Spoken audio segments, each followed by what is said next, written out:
television highlights of the news of yesteryear.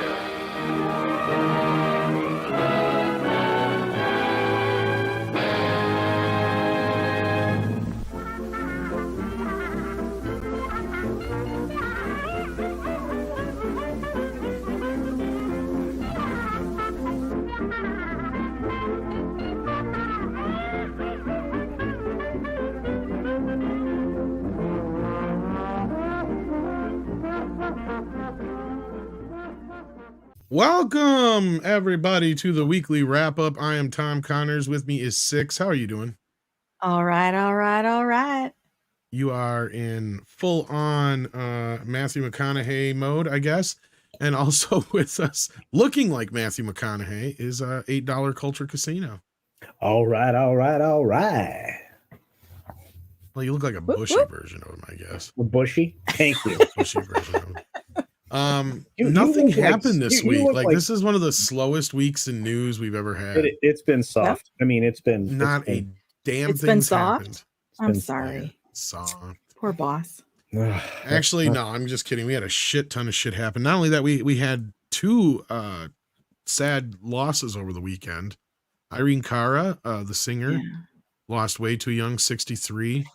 Of course, you may know her best from singing the theme song "Fame." And do you want to live forever? From I guess she's not going to live forever. No. Is that too soon? Sadly, no. Well, she'll live on forever, but Yeah. absolutely. And then one that really hit me kind of hard, because somebody had told me recently. Of course, most people already knew that Alex Payune was not doing too well. Yes.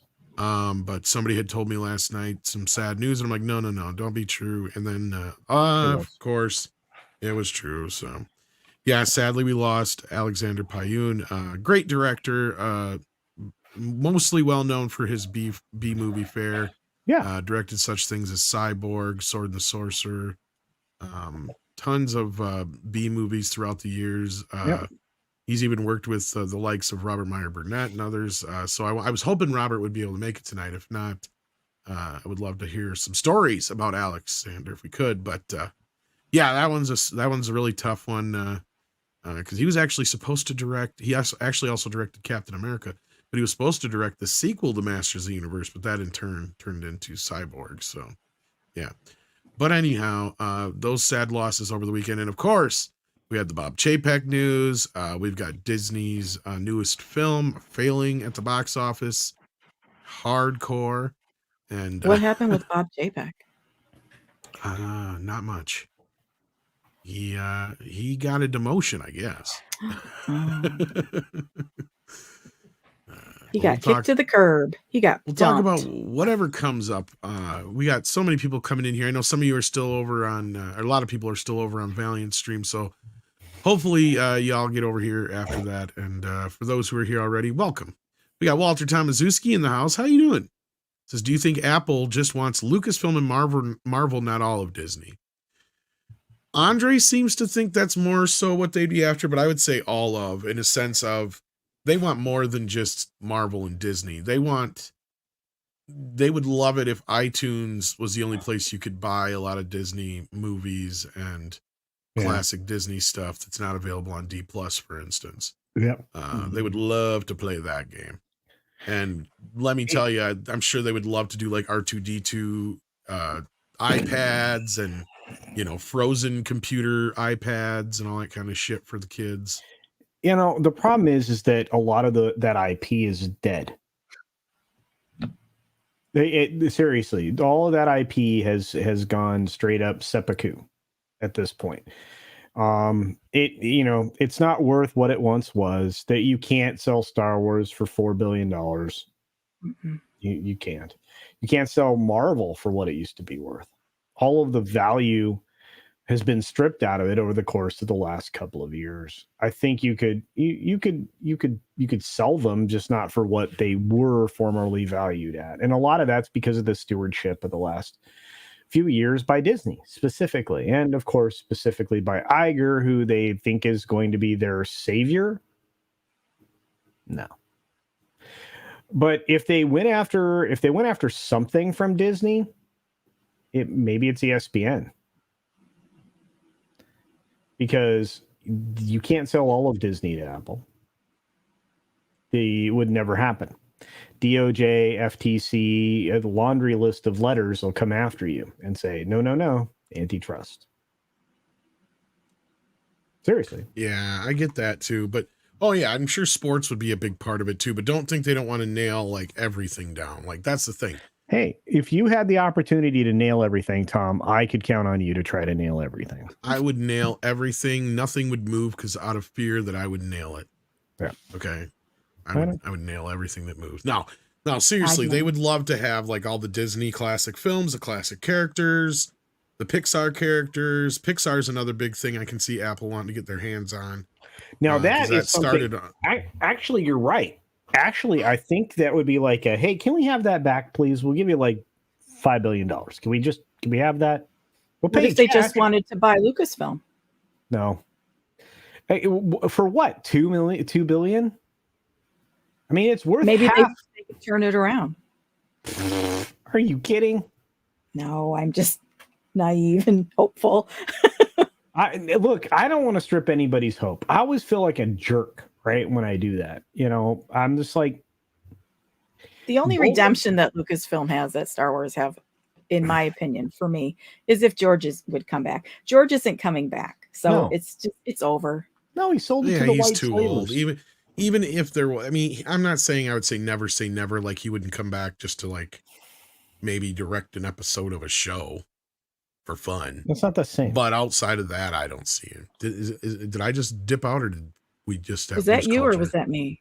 I don't know if that was me, Culture, or who. I think it was Culture. What happened? I think you dipped out for a second there. Bye, everybody. See ya. No, come back. Okay. And then Michael Gonzalez has been a member for 2 months at the maximum effort puppy level. If no one took their kids to watch Strange World, where did they go? Sugar-addled children with leftover candy and Thanksgiving pies are scary. Well, I think a lot of people were able to just stay at home and watch Black Adam, because that sucker shot to the top of iTunes chart. I know that much. And I'm curious how it's doing everywhere else. I'm sure it's doing very well for Warner Brothers. That was a smart move on their behalf. Because Michael is here, can we see the maximum effort puppy? Which one? You want to see an unearned maximum effort puppy? No, it is. It's a member chat from Eagle or the jumpy one. The Eagle. The I Eagle. didn't download that yet. You keep saying that, but you never sent it to me again. I gotta download it. Yeah. Why didn't you send it to him again, Culture? It's your fault for not sending it. Okay. Stop fighting. Is Culture going to fight with himself again? Yes. That'd be hilarious. I'm sorry. That was the best 5 minutes anybody ever got. That was brilliant. I loved it. How do you fight with yourself? Dude, I do it pretty often, apparently. People are like, you argued for both sides of that, right? You do that sometimes. You get yourself into a corner. I've done it. It's not a corner. It's just I can see both sides of an argument. Sometimes I'm just not sure which side I picked yet. Well, since I don't have the other one, I'll give you a maximum effort puppy anyway of sorts. Well, no, it's not for me. It's for Michael Gonzalez. Why? Okay, well, we got one that does the dishes. Hey, he deserves. Excuse me, Nala. Are you doing dishes? I hope so. I'm gonna see, and I believe that dog was actually now going to head over to the 13-gallon tall trash bin and take the trash out. Well, of course. Yeah. You don't train a dog to. You don't train a dog to do the dishes before you train them to take out the trash. The first That's a much easier thing to teach them. Yeah, like here, this is how you tie the bag, right? And then you just take it out here and toss it in the bin. And then the harder part is getting to understand what day of the week it's got to go out by. Yeah, well. Yeah. And the vet gets pissed off. They're like, why does your dog have ABS in its teeth? And I'm like, well, it's probably the handles on the garbage can.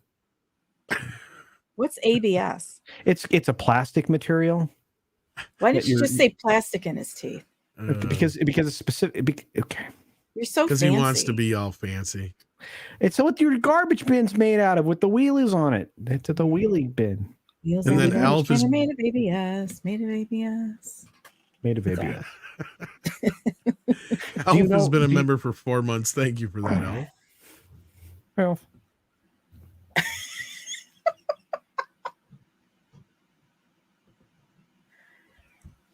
Yep. Max says that worked for him. So See, and now Max's hat is made of ABS. it is. So are they still live over there? They are. Why are still you? live over there. We have stuff that we can talk about. You can just talk. Like, I know. I'm just seeing. 'Cause like, how many videos did you make today, Tom? I edited one and fucked it up, and Pablo is still working on one. Andre wrote You know what? two. Pablo Picasso was never called an asshole. Are you sure about that? Yeah, there's a song about it. I have a When hard was time that believing word first coined? Asshole. Yeah. Is that why he wasn't called an asshole? I was curious of whether or not why it's such a big deal that you can say ass on TV but not asshole. Why is hole? Because a donkey is an ass. Okay. I have a joke. You want a joke? Love one. Okay. All right. So when you go to Africa, they teach you how to catch elephants, right? They teach you how to bless the rains too.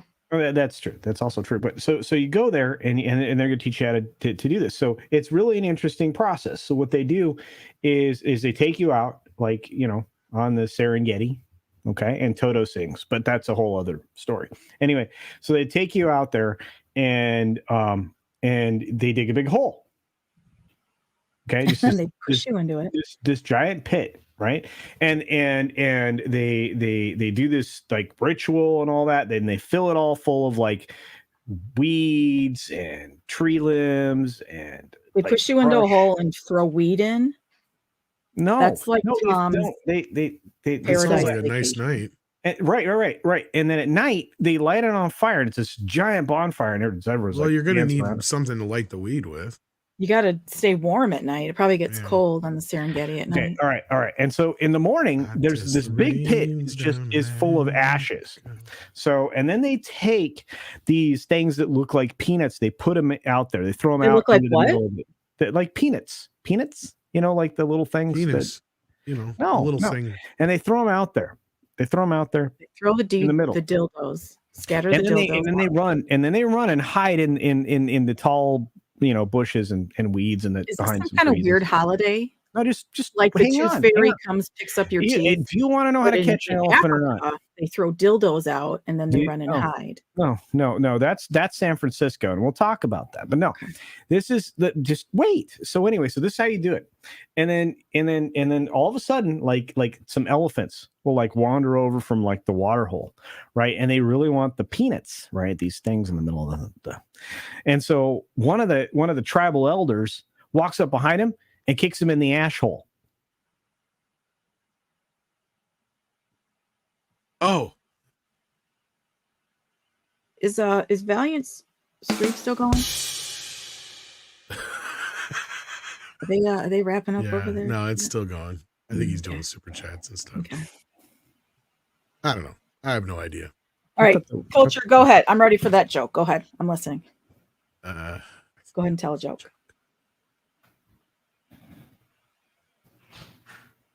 I got a better joke than that. Okay.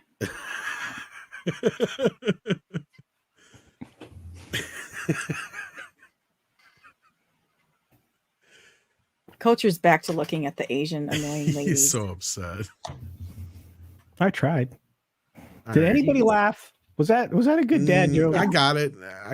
Sorry, man, Jack laughed. I don't know if this is a dad joke, but it's a joke about dads. Oh boy. A father comes out of a gas station. Closet? He's got He's got a 12-pack of beer, pack of cigarettes, and a lottery ticket. Oh, okay. Gets out in the car, son's sitting in the shotgun seat. The passenger seat. Yeah. Is it like that sounds cool? What's I'd like a shotgun seat. Does it like you have like remote controls for the shotguns? Not funny. Anyway, so he cracks open a beer, and the boy goes, "Can I have one, Dad?" And the dad goes, "Well, son, can your dick touch your asshole?" And he goes, "No." What? He goes, "Then no, you can't have one." Then he lights up a cigarette.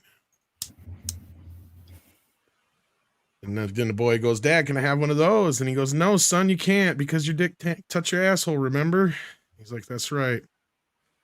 So he goes, here, though, you can scratch off this lottery ticket.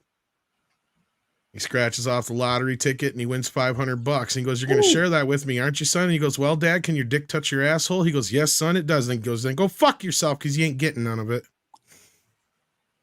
That was funny. Come on. That wasn't. That was hilarious. Dude, my dad would tune me up. Becca J thought it was funny. I thought it was hilarious. Can your dick touch your asshole? My brother told me that joke when I was a kid. I don't know about that, but sometimes at night when you sit on the toilet, you know. Do your balls hit the water? Yeah. Time to get one of those seat risers. That sounds like an old ball problem. That's an old man problem. Ball problem, yeah. Or a high toilet water. Is this stream monetized?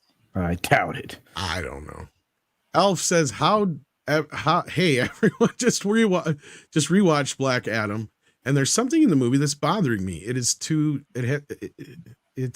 do with the hand symbol for Black Adam.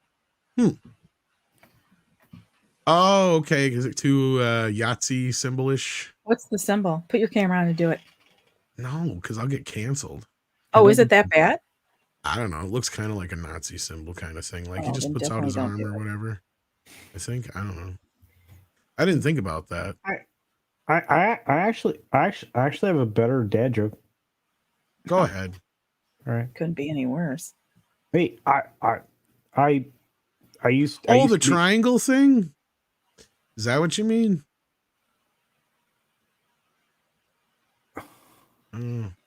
I used to be addicted to soap.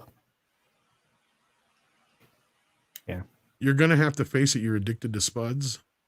No. I was addicted. Seriously, I was addicted to soap. Addicted to suds. Tom used to be a dick. Soaps. No. But I got clean. God. That's not even good enough to be a dad joke. I'm gonna go watch Valiant Stream. Yeah, I don't blame you. I'm sorry. I would too if I was you. There's 169 people watching. Please, everybody hit the like button. Share out the stream on Twitter. I'm a hypocrite because I haven't done it myself. Okay, this sucks. Yeah, it really sucks. All right. They're like, change it. Can we call this the anti-stream? Yes, Shanansky. At this point, I gotta.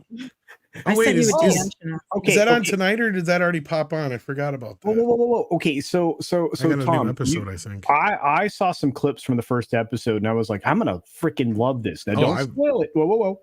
Do not I've seen the first two episodes already. Okay, all right. Am I gonna love this? Yeah. Am I gonna love it? You probably will. Did you guys see the clip I posted from it? I don't follow you on Twitter. You don't follow me on Twitter. I don't post like 30 pictures like that. You just look at them. No, dude, I'm telling you right now, with all the stuff that's going on in the Middle Kingdom right now, they are like bombing the US with like chicks on Twitter and Instagram and everywhere. It's like, why would they bomb chicks? What did the chicks ever do to them? No. It's just like they're filling up the timeline with like, Everybody thinks baby chicks are cute, though. I don't understand. They are so cute. Aren't they adorable? And then they grow up and they poop everywhere. Why would you bomb them? You're not answering my question. It's not me. It's the people with the funny hats. I have nothing to do with it. They're sending stuff over. Okay, this is a scene from you haven't seen the Tulsa King yet? You didn't see this? Did you see this? I saw clips. See this clip? Like a clip I may have seen. This is hilarious. Coach, you've seen a lot of clips. You've seen a lot of clips. Seriously. What's going on with this country in general nowadays? Does that mean like your generation? Seriously. Come on. And these pronouns. What the fuck is with the pronouns? He, she, him, they, the, boom, bang, bop, bop, whoo. You know what my pronoun is? Guess. Hands up. It, as in it, can't take this shit. anymore. I fucking love this show. I'm all for change. I am. I really am. Seriously. Yeah, that's a good show. That is a good show. You'll like it. This is my Twitter. This is the stuff I share. Yeah, well, it looks like. Oh wait, can you scroll back down to the flattest Indiana Jones we've ever seen? The Phoebe flattest. That's his Waller-Bridge? goddaughter. Oh my God. Are you talking about her boobs? Yes. Yes. I'm trying to find the. That's like the video best you looking want. set of assets she's got. Where's that video you want? Oh shit! Oh. That looks like a Twitter Who employee. was that? Here it is. Here's the video. That's you the puppy. Here's your maximum effort puppy. Yes. He gets so happy that he's up in that truck. He's like, let's go. Wait, I looked away. Do it again. All right, hang on. Okay. Wait. There you Wait. Shh. Yes. Don't let your dogs ride loose in the back of pickup trucks, folks. Probably not a good idea. Yeah. Make sure not safe. they're not intoxicated. Oh, thank God, Jack White's here. Let's watch the same anime. Jack.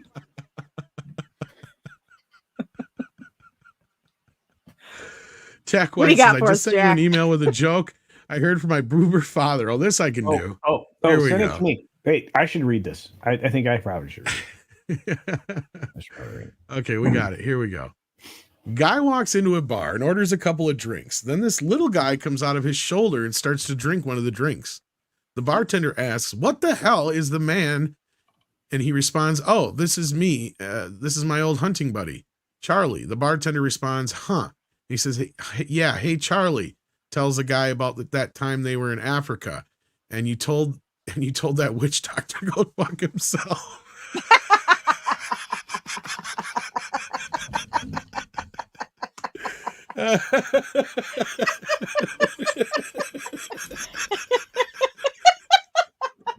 Culture don't get it. That was a good one. Can you repeat the joke? Okay. Man comes into the bar. He orders a Smaller drink. words, Tom. A little man pops up behind his shoulder and starts to help him drink the drink. And he goes, "Who's that?" He goes, "That's Charlie, my hunting buddy." He's like, "Your hunting buddy?" He's like, "Yeah, tell him about the time we were in Africa and you told the witch doctor to go fuck himself."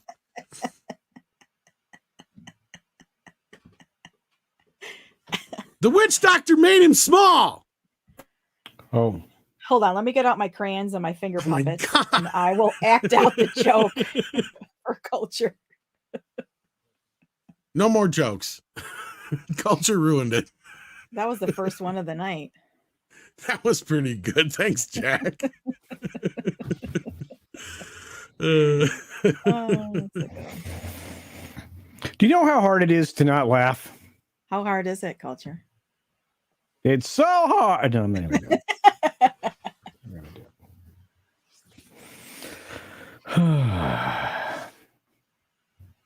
Are you going to make out with the boss again? Did everyone see Culture and the boss making out? When was that? Was that last week? It was just a little smooch. It's fine. That was more action than I've had in a while.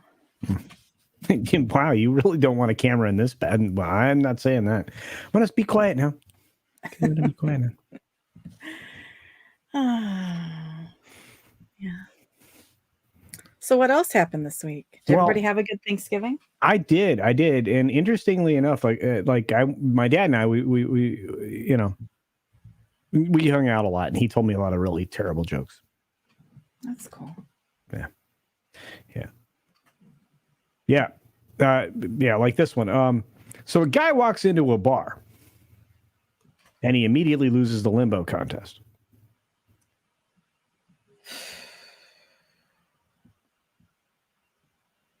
I told you to stop. I thought it was funny. It's almost to the Thank God somebody funny's here. Paul, they're mean to me. Yeah. Do I need to defend you? I just told the third Culture's funniest been joke killing I us with really bad dad jokes, and then we told a really good one, and he didn't get it. He didn't get it. Uh-oh. Do you have any jokes for us, Paul? No, Oh, we don't have to need to put you on the son spot. But... got me today. What did what did he say? Oh man, I'm just gonna look this up. He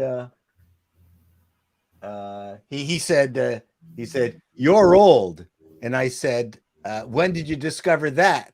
And he said about 20 years ago. Oh, that's a burn. That's Whoa. a burn. Now you're really old. Yeah, I mean that makes me double old. So I thought that was pretty funny. Yeah, he's come up with some good ones. Culture sadly doesn't have children, which I tried a lot. He's always wanted to, but he loves dad jokes. So does that make you a faux pas?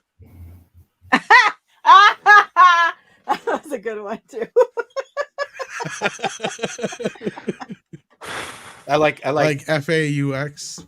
I'm writing jokes all the time. I went into Costco to get a large screen television. And I left with a 20 pack of 30-inch Samsungs. Costco. I don't get it. It's you buy everything in bulk. Yeah. You have to know Costco. I've never been in a Costco. Oh, Costco's are one of my favorite places to go. I didn't know you could get TVs in bulk. Oh yeah, not in bulk, but you can certainly. It's well, the you can joke. get beef in bulk, which is the entire cow. Kitty. Oh, Get a bunch so of shit over wait, did you see that 95-inch that they have in Costco right now? That thing is tight. Wait, what? There's a 95-inch TV. It's a monstrous television. Oh my! We have different. I mean, Costco gets seconds and things like that. So in many cases, and they disappear. They don't have stuff like that all the time. No. But it's like I walked in there and I'm like, that TV's stupid big. Stupid big. Yeah. Yeah. Yeah, we have a 55-inch TV downstairs, and it's plenty. Yo, dude, my 75-inch, I have to be on the couch because if you're too close to that thing, it's like, God's flashlight. Yeah, wow. We have only 45-inch upstairs, and they only can't see that thing. It's too small. I remember when Sony had their Trinitron, which was the big one, was 35-inch. And the packaging notice actually said minimum of 3 people to carry it. Woo. Minimum. Jeez. How much that the did it John weigh? Holmes edition? It was, dude, over 200 pounds. Well, you remember plasmas were like hernia makers. Oh yeah, like, the one I've got over here is the 65-inch or whatever, and it's yikes. Well, we used to be in the display business doing interactive display. That business crapped out for very interesting reasons. I won't go into that unless you want a business case discussion tonight. That was fascinating because we had groundbreaking technology that no one else had. But you were touching the screens wrong, and the HR department got involved. No, the retailers were. You go out, you got this fantastic technology, and then they go. I met the presidents of some of the biggest chains. And they'd go, okay, this is really neat. Okay, what we're going to do is not buy your stuff. What you're going to do is install it yourself.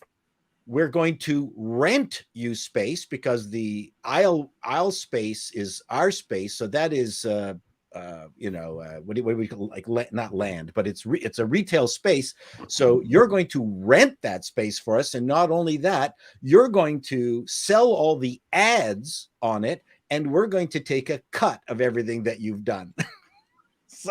And you're going to manage and maintain it. Wow. What a bonus. Like, we thought we'd go in and they'd buy some screens, we do some stuff. Nope. These guys were just hardballing, and I got out of the business. But I do have it's more than 10 years old now. The 45-inch plasma is a Panasonic, but it's an industrial plasma, and it's just going great. And everyone is astounded by the quality of the color on it. So it's not going to die. And it's got so much, I mean, the color depth of a plasma, especially the blacks, they're like the best, but like by pixel depth, the CRT is unbeatable. The problem is they have to be as big as a house to be of any size. Yeah.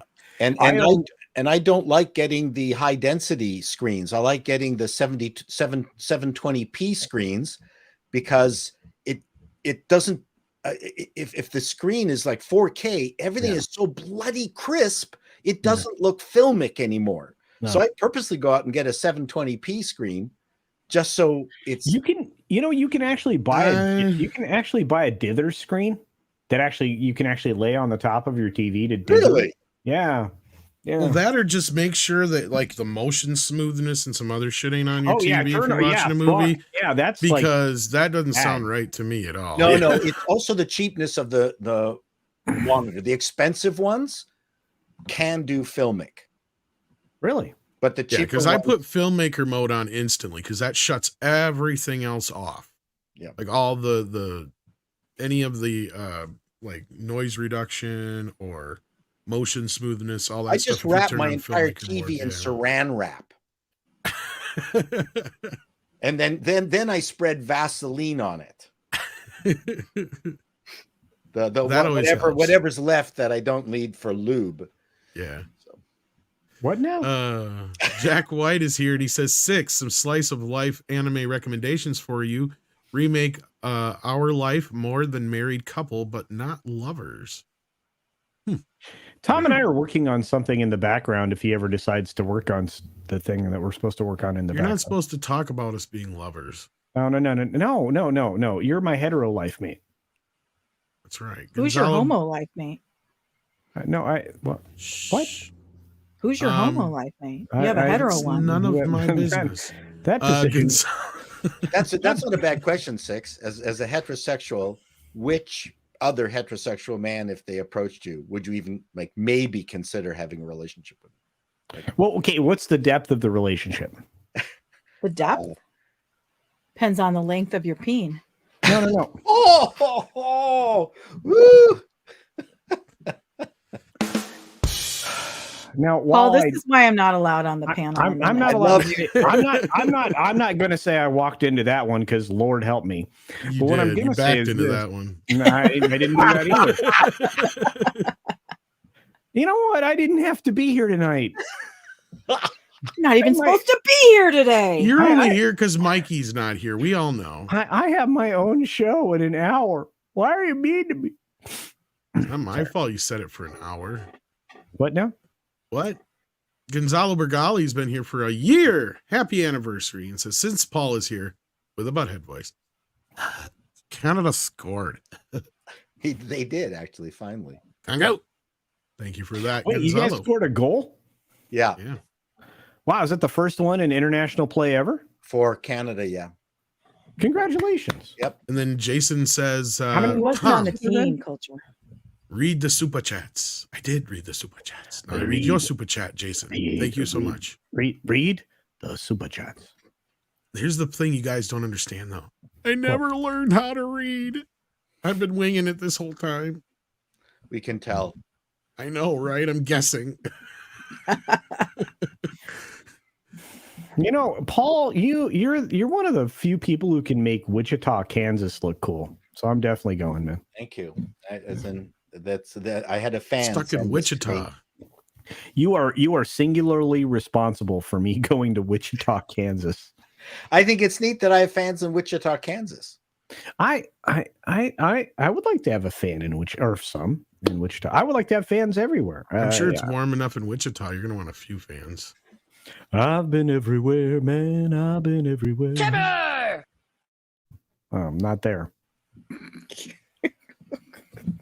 I haven't seen that in a long time. No, I think it's neat. Mostly and my fans are great. My everybody on the channel for the most part is pretty respectful and pretty cool, and they come up with new jokes when they get the joke, when they understand that my presentation is actually a joke in total, and then they riff on it is my favorite moments. It's the people who don't get that you're Paul, are you joking? Paul, are your fans oscillating or stationary?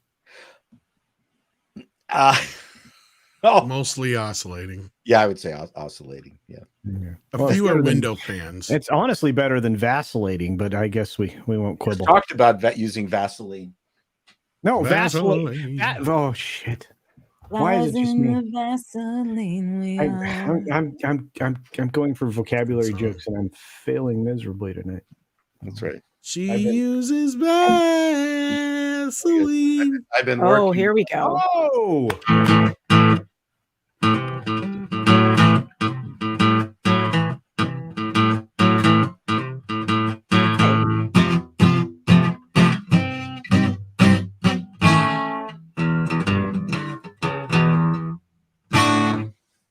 nice. I got the YouTube blues, baby. You sing too, Paul? Oh no, badly. Oh, terribly. I've been streaming so long, baby. I work on kind of a talking singing because I've got shoes under my bed, and they're not mine, so I gotta kill a guy. Oh, sorry. Well, What? Okay, I'll play you this. All you SUV owners will hate this. Soccer mom, soccer mom in your SUV, taking up 2 lanes in front of me. You're an endless bummer, high up in your Hummer. You're the only traffic I can see. Earth raper, earth hater, earth raper.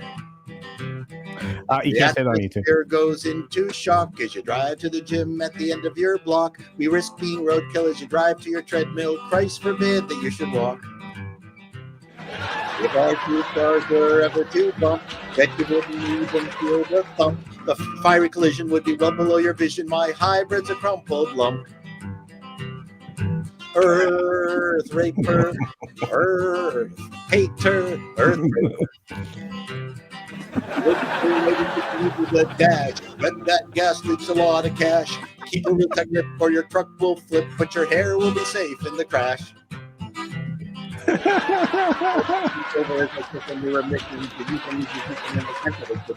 Your Jeep gives you the creeps. Let's annihilate the drivers. Let's destroy that boy. Let's pick off the survivors. Downgrade the Escalade. It's just crap. It's just a horror. Let's mangle leash this whatever. I can't remember the rest. Very good. Thank you very much for joining us. You said some things on YouTube. You're not allowed to say this. Oh well. It's one of those songs that work well in the urban areas, and then you go out into the rural parts of Canada, and you get what the fuck. Yeah, where people actually work for a living. They're like, hey. We have bankers. They move cash around. Isn't that a living? No. Max Relax says encore, by the way. Thank you. That was pretty good. Especially when you're getting rolling and then you forgot the lyrics there. I haven't played that song in such a long time. It's so great. You and I should form a band, Paul. I'd love it. It'd be great. Now you make me want to dig out my guitar. I can be okay in the guitars with rhythm stuff and things like that. Get a rhythm when you've got the blues. I'm better with saxophone. That's what she said. It's hard to sing and play the sax at the same time. Bill Clinton managed. Well, the guy in the Lost World did it. You can't suck and blow at the same time. I can. So.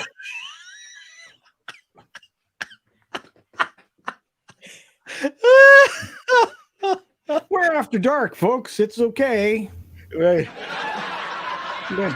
I need to find you and go drinking with you.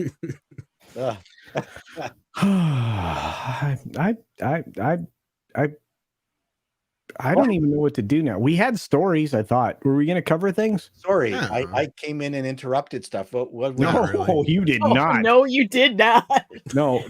We had devolved into me telling dad jokes, which nobody liked. The funny thing that is for me going on is that one worthless person that started the Wednesday show being racist. And now everybody's jumping on it because it's social media and they all need to, make their numbers on their channels. Now everyone is doing videos on the fact that an individual has proclaimed Wednesday as being racist for having. I Did you catch that? Did you catch that whole thing? No, and I nor heard would something about it, but I didn't pay yes, much except attention. okay. So while it may be out there in the world, Paul, there are occasionally things I don't care about, and no longer I will. I hit. This is what most people don't know about me. If something comes up that really has zero appeal to me and is obviously nonsense, I hit the unsubscribe, and I will just not pay attention to whatever that is, because it's just like, But I mean, as a commentator on, I like to think of myself as a commentator on the zeitgeist of the. Well, you are a brilliant one of my favorite. I love your stuff. I try to cover both sides and admit. I mean, again, people go, Paul, you're complaining about the economy of nothing, but aren't you on the economy of nothing? I'm going, yes. The irony does not. I'm not unaware of the irony of it. I have a question though. It is hard to cover both sides, right? I mean, well, it's bad for your channel. Put it that way. If YouTube has deemed you to be a rage tube channel, then they basically want you to stay in that lane. They don't want you to get out of that lane. Yeah, but well, no, I was thinking more about clothing, but okay. Well, if you don't stop changing your clothing, then I think your YouTube channel will increase. No, I was talking about covering both sides, but I understand what you're saying. Well, you have a top side and a bottom side. Is that what you mean? Front and back, but he's definitely a bottom. Definitely a bottom. Oh my God! I need it. I'm going to get a drink of water. You guys be mean to me while I'm gone. All right, Jack White says, Tom, I just sent you another email with some more jokes. Let's check them out. Let's see what we got here. We got one. What's the difference between Mike Tyson and Osama bin Laden? Anybody? Something about KO. Take him out. What's the what? Osama What's bin the difference Laden. between Mike Tyson and Osama bin Laden? Mike Tyson can take a shot to the head. What's the most popular kids show in the Middle East? Dora the Exploder. Whoa. What's the difference between? Okay, I'm not going to keep doing these ones. Oh, that's going to get us into trouble. What do you call a nun in a wheelchair? Virgin Mobile. What's the difference between love and marriage? Love is a long, sweet dream, and marriage is the alarm clock. That was all right. That's me. The son says, "Is it true?" Marriage. Almost 40 years. There you go. Is it true, Dad? I heard that India, a woman doesn't know his wife until he marries her. Father, that happens everywhere, son. Everywhere. Not bad. That's actually a pretty clever joke. Let's see here. Okay, I married Miss Wright. I just didn't know her first name was Always. That's a Henny Youngman joke. That's a Henny Youngman joke right there. I wrote a joke the other day. I hate washing. I hate cleaning the washroom because I know 8 months later I have to do it again. What? Earth raper, yada da da da da. Earth raper. That's not even nearly You do a as better good as job his than version. me. There, you have a better voice. What happened now? Nothing. See, I've got a catchy song there. You do. It's stuck in my head. It's gonna get clipped, I bet. Yeah, soccer mom in your SUV, taking up 2 lanes in front of me. Yada da da da da. I have to remember the rap part. Your Rover's turn is over. There's a rap part, of course. I know you mucked him up. It's all your fault, Culture. I wrapped it up. I forgot it. I'm blaming you. Why? This is not your evening. No. You were abused before I came here, and then the abuse continues. It's because he's a hippie. Yeah. They're not people, they're hippies. My dad, every time so I grew up in the 60s and 70s, and every time my dad drove by a long hair of that era, he'd go, "Oh, look, there's another scholar." Wow. In his Hungarian accent. They called them all scholars. Scholars? Scholars, yes. Look at that, another scholar. I mean, Dad, stop it. Paul, when two vegans get in a fight up there in Canada, Hey, is it still called a beef? I don't. Yeah, yes, probably. It's something. I'm surprised Six isn't yelling at me right now. I did. I said, hey. I prefer eating vegans because they're grass fed. Oh my. Okay then. You can eat me. Oh. And that's the show. Okay. Good night. I'll be in the back. No, don't go 6. She can pop She'll in. come back. Oh, yeah, she'll come back. She'll come. I like 6. Haven't you got any I goddamn like you feelings too. about that? I do. Hey, why do dads go golfing with an extra pair of socks? Are they crispy socks? No, So it's easy. In case they get a hole in Oh, one. because they got a hole in one. There you go. They get a hole in one. There you go. That's a dad joke. So now that's Hashtag dad. Oh, thank God, Mr. Tickle Trunk is here. And can I tell you a funny Jewish joke? Absolutely. So this Jewish guy goes to his Only if rabbi. it's really racist. Yeah. He goes, Rabbi, every time I make love to my wife, nothing happens, like nothing. And the rabbi goes, well, I've got an idea. I am going to send one of the better looking teenagers from the synagogue over to your house. He's going to strip down to his shorts, and then he's going to wave a towel while you make love to your wife. He says, sure, I'll give it a try. So they go home, and the husband gets naked, and there's a knock on the door, and this young man comes in, really good-looking young Jewish man. And he strips down to his shorts, and he starts waving the towel, and the gentleman starts making love to his wife. Nothing happens. No emotions, nothing. He goes back to the rabbi. He says, Rabbi, I tried what you told me to do, but nothing. It didn't work. And the rabbi goes thinking. He says, okay, I got another idea. I want you to change places with the young man. So the young man will make love to your wife while you stand at the foot of the bed waving the towel. And the guy says, okay, I'll give it a try. So he goes back home. The young man shows up again, and he completely strips down and goes into bed with his wife and pulls the cover over. And the gentleman is at the foot of the bed, and he's like waving the towel. And within minutes, there's unbelievable moaning, and his wife is just screaming in ecstasy.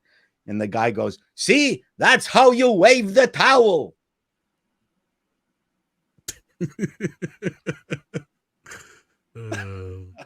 Hey, nothing from culture. It's one of my culture is just a dead rag tonight.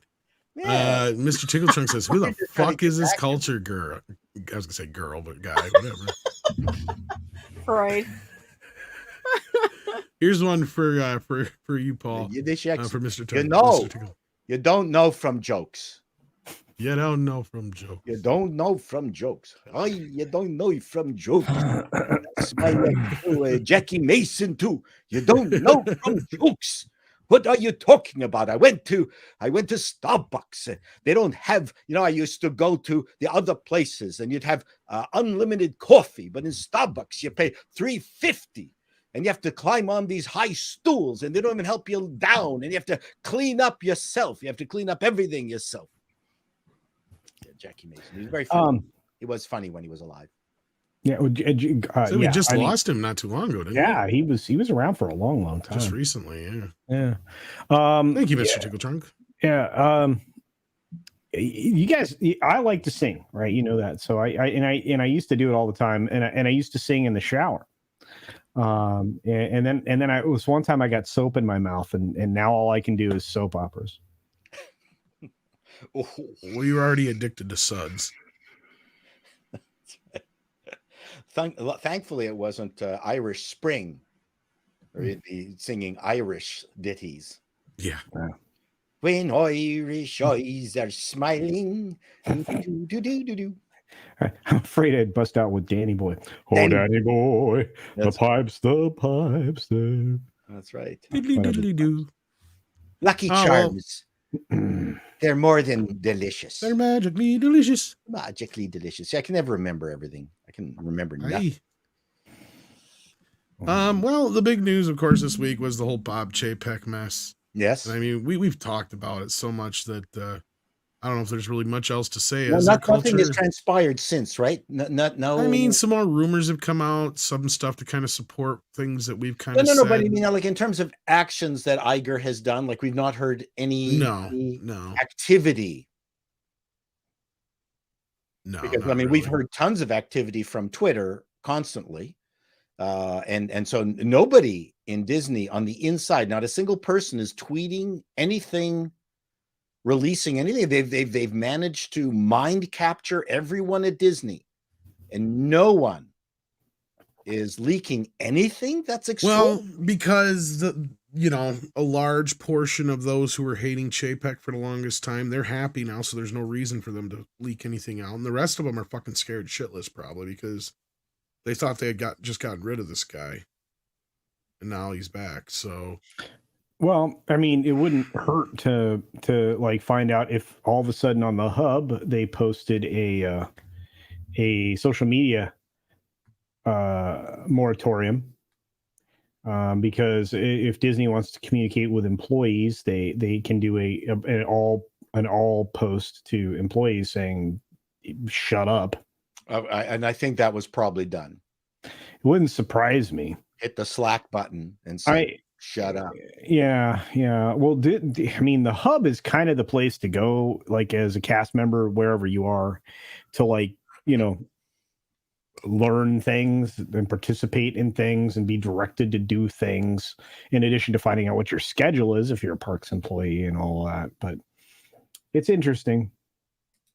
We'll have to see. I mean, Chapek wasn't well loved, both within and without, to be honest with you. The theme park folks were not happy he got the job in the first place, so he didn't exactly have a lot of support from outside the organization. And of course, then within the organization, there weren't a lot of people that enjoyed him because he was such a bean counter and wet blanket probably would be the best way to describe him. Now, with all of those faults on the external, that didn't mean he was a bad leader or manager. It just meant that he was not personable, amongst other things. And as a bean counter, it was notorious. And this is from Puck Media. I'm going to release the fact that they said that he was essentially a utility knife. I think even Deadline actually said that as well, but that he kind of went wherever there was the opportunity to make profit. They would just insert him into the elements of the company where they needed to generate more revenue. I see. And so when they promoted him upward, that was surprising to a lot of people, but they had exhausted potential candidates earlier on. Because they got rid of probably the best replacement at the time, which was Tom Staggs, who right now is running a multi-billion-dollar fund to acquire content creators, content houses. So it's like they shed that guy because he spent $1 billion extra on the NGE project at Disney. That's parks related. Well over the budget of under $1 billion. He spent an additional $1 billion on top of the budget. But anyway, they shook him loose. They've shaken loose a lot of people at Disney over the years, people who would have been far more qualified, but Iger was not relinquishing the throne quickly enough. And that's why they're in the position they are with a 71-year-old guy who would much rather be running for president and owning like the Phoenix Suns than to actually, run this company. That's why his contract's 2 years. And I'm not even sure he's going to make it the full tenure. I don't think he's going to rescue his legacy, which is why I believe he came back. Because things were going to essentially be dismantled. You can set aside the financial impropriety that is, supposedly being cast at him right now.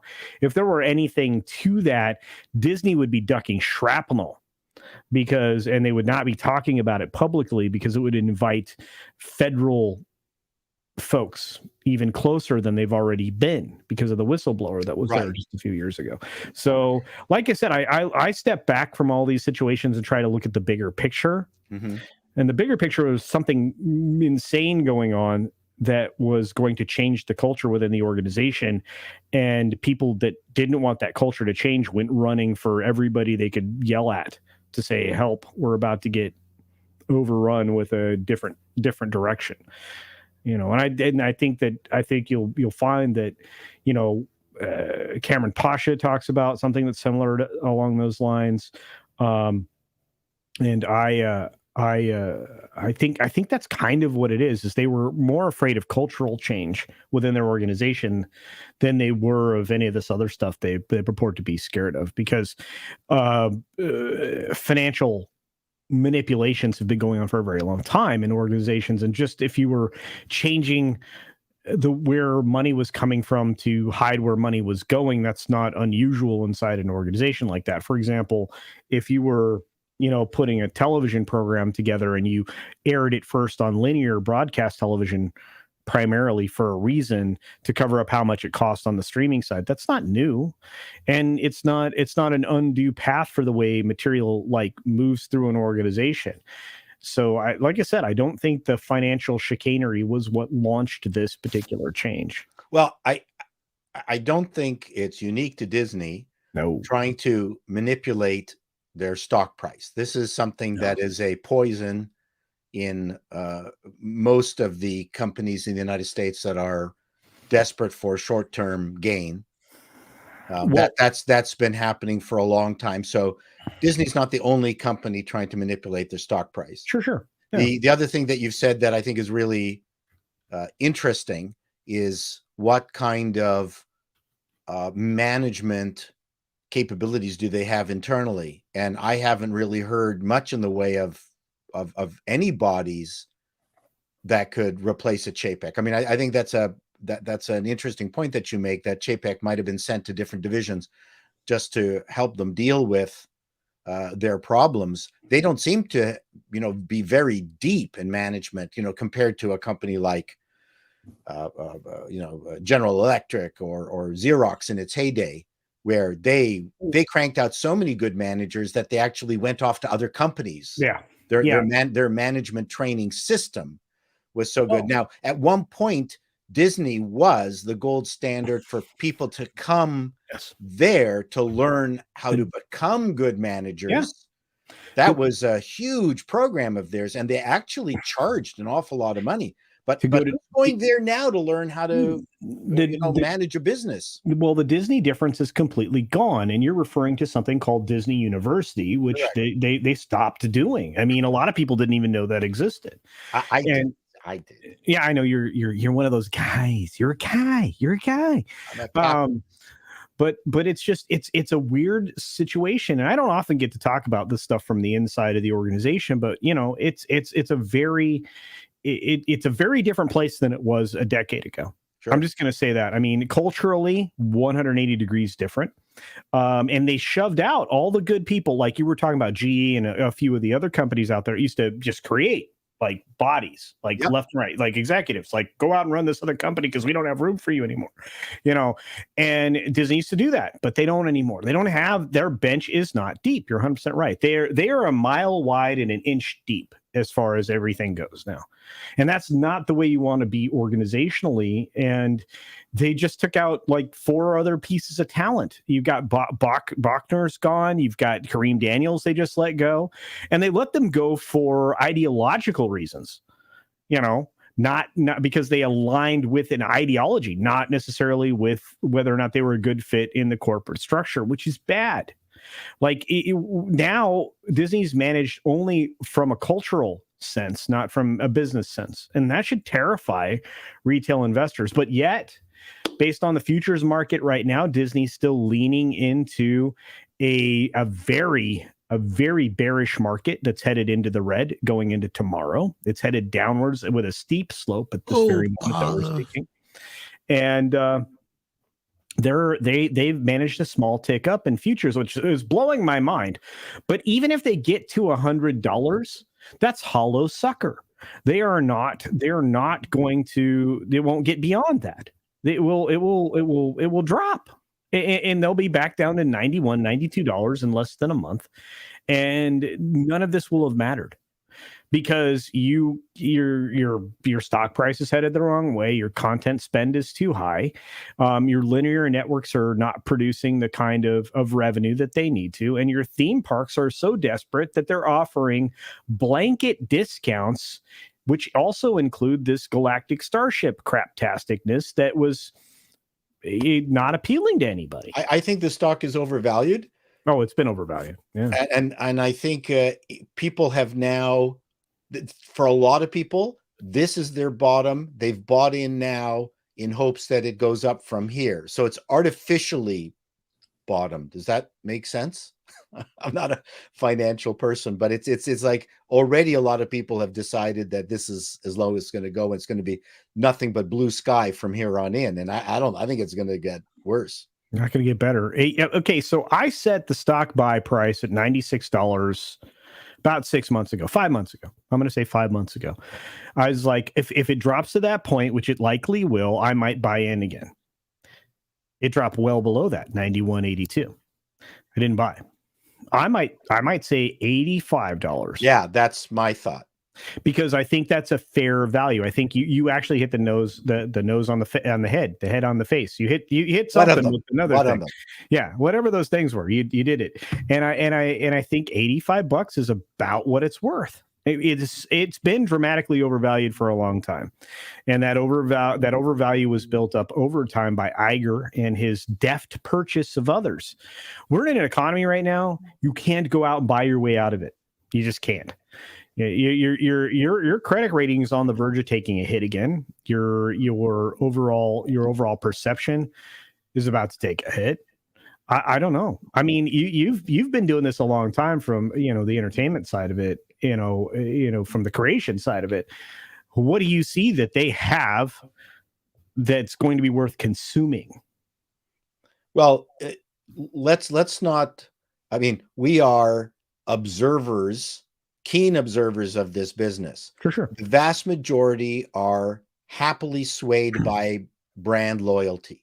Sure. The vast majority have no idea or don't care about these goings on because the Disney brand is so strong. The Apple brand is so strong. The Microsoft brand is so strong. I mean, these brands are so strong that they can take an awful lot of hits before they suffer greatly. So to me, it'd be really interesting to find out, diving into the great unwashed, what their limit is to their brand. Like what kind of pain threshold are they willing to accept before the brand is devalued for them. Don't underestimate that. I'm not. But here's the thing, and we just talked about this, and before Script Doctor starts to go super Canadian on us, because there's two of you here now. Welcome, Script Doctor. I just want to say this.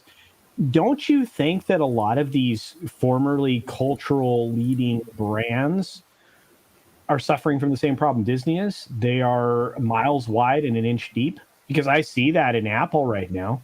Apple's a tempest in a teapot. Ooh, hey, a little, well, at least there's not a tempest in me. But I can say this, that I see Apple in some big trouble, because there are multiple governments now looking into Apple and Google simultaneously, because they're overly influential. And there's that's a different issue from not having enough management.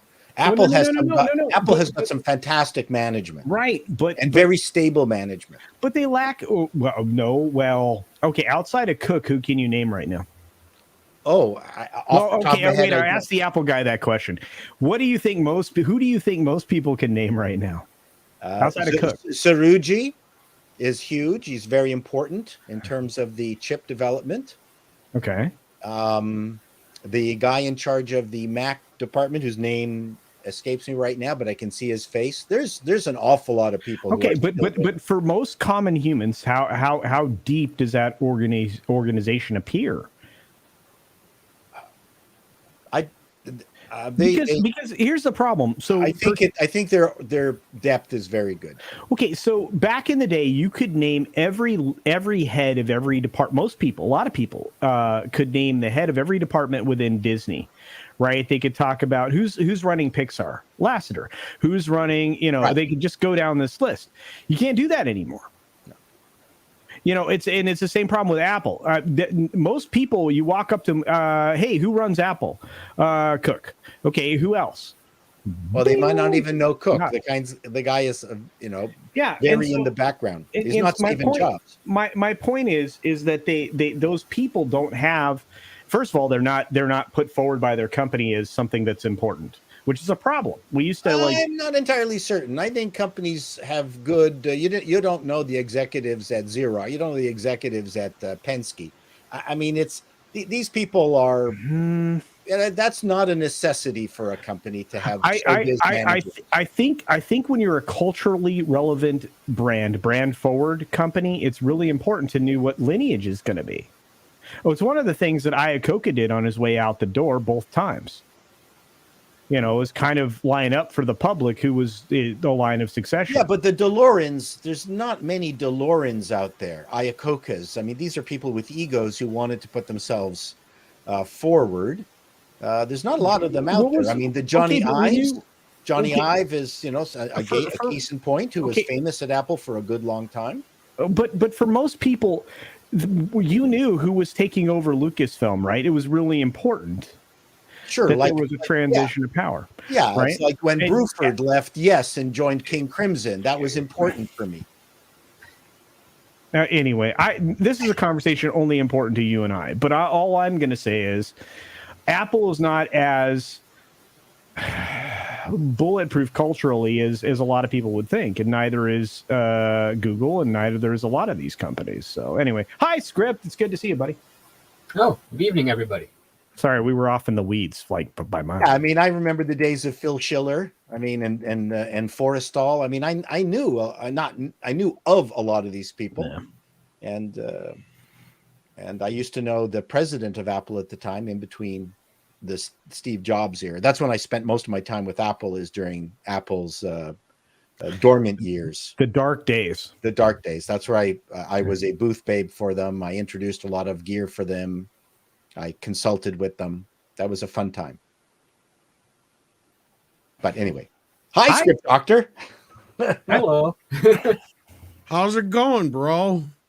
It's cold, but I'm in toasty, fresh out of the dryer PJs right now. Are you super Canadian right now? That's about as Canadian as you can get. Any other way? Really? Oh, I don't know. I mean, he can amp up the accent. Yeah. He's in full body flannels and the rear flap is down. Well, that's super Canadian. If he's got a Hortons in his hand, he's super Canadian at that. A lot of us don't like Tim Hortons up here.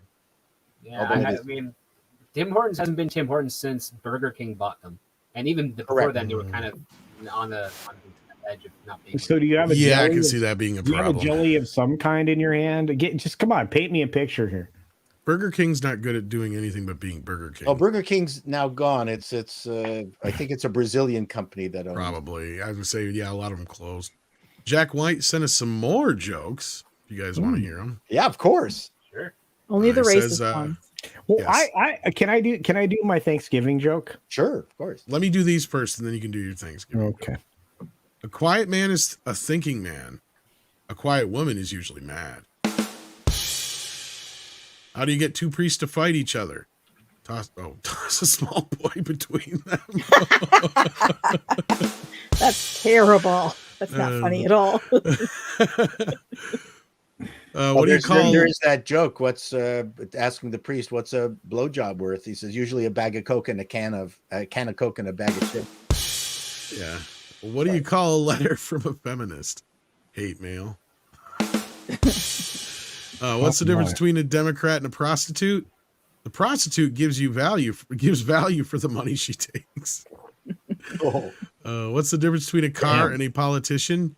You get to test drive a car. What do you call an honest man in the Oval Office? Lost. All right, there we go. Thank you so much for that, Jack White. Thanks, Jack. We appreciate that. And then we've got Tim Riggs here, who says most people think they know APL, don't know APL. Probably. Probably not. Is that like Apple? OPP? That's Apple's sign language. It's Their stock ticker. Your stock exchange letters, right? Yeah, ticker. A man goes to a psychiatrist. The doctor says, "You're crazy." The man says, "I want a second opinion." Okay, you're ugly too. Hello. That's a Henny Youngman joke. Can I do my Thanksgiving? Okay, before I get into this one, Camelbot, because Culture's gonna freak the fuck out if I don't let him. Princess Culture has to go. He has to have his turn. All right, go ahead, Culture. If April flowers bring May showers. That's not how it goes. Yeah, it does. If April flowers bring May flowers, what do May flowers bring? Pilgrims. Oh, the Pilgrims. Thank you. You fucked that all up like you were drunk. Why is everybody mean to me? Because you really fucked that joke up. Nobody likes my jokes. I love your joke. You just... I hated your joke. But I love you. Yeah, there you go. What she said. Anyway, I love you, Culture. Camelbot Killer sent in $5 and says, Midnight's Edge, you guys need a live skit like VR does at the end of his live stream. I'm always in stitches. Paul Script need to write a script or copy VR. LOL. We'll try. We could do something like that, maybe. Well, you While do playing have that golf Marlon today, I Brando hit two story. good balls. I stepped on a rake. Yeah, we've been wanting to work with Marlon Brando stories. Wait. Okay, I got a better one. Okay. I don't. What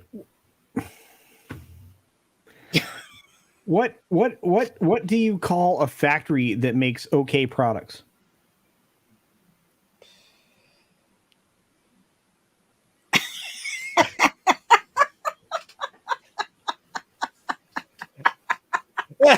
Look at the face.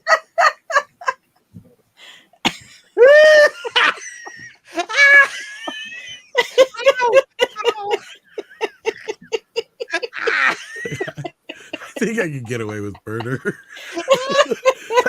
that's what he's thinking right there.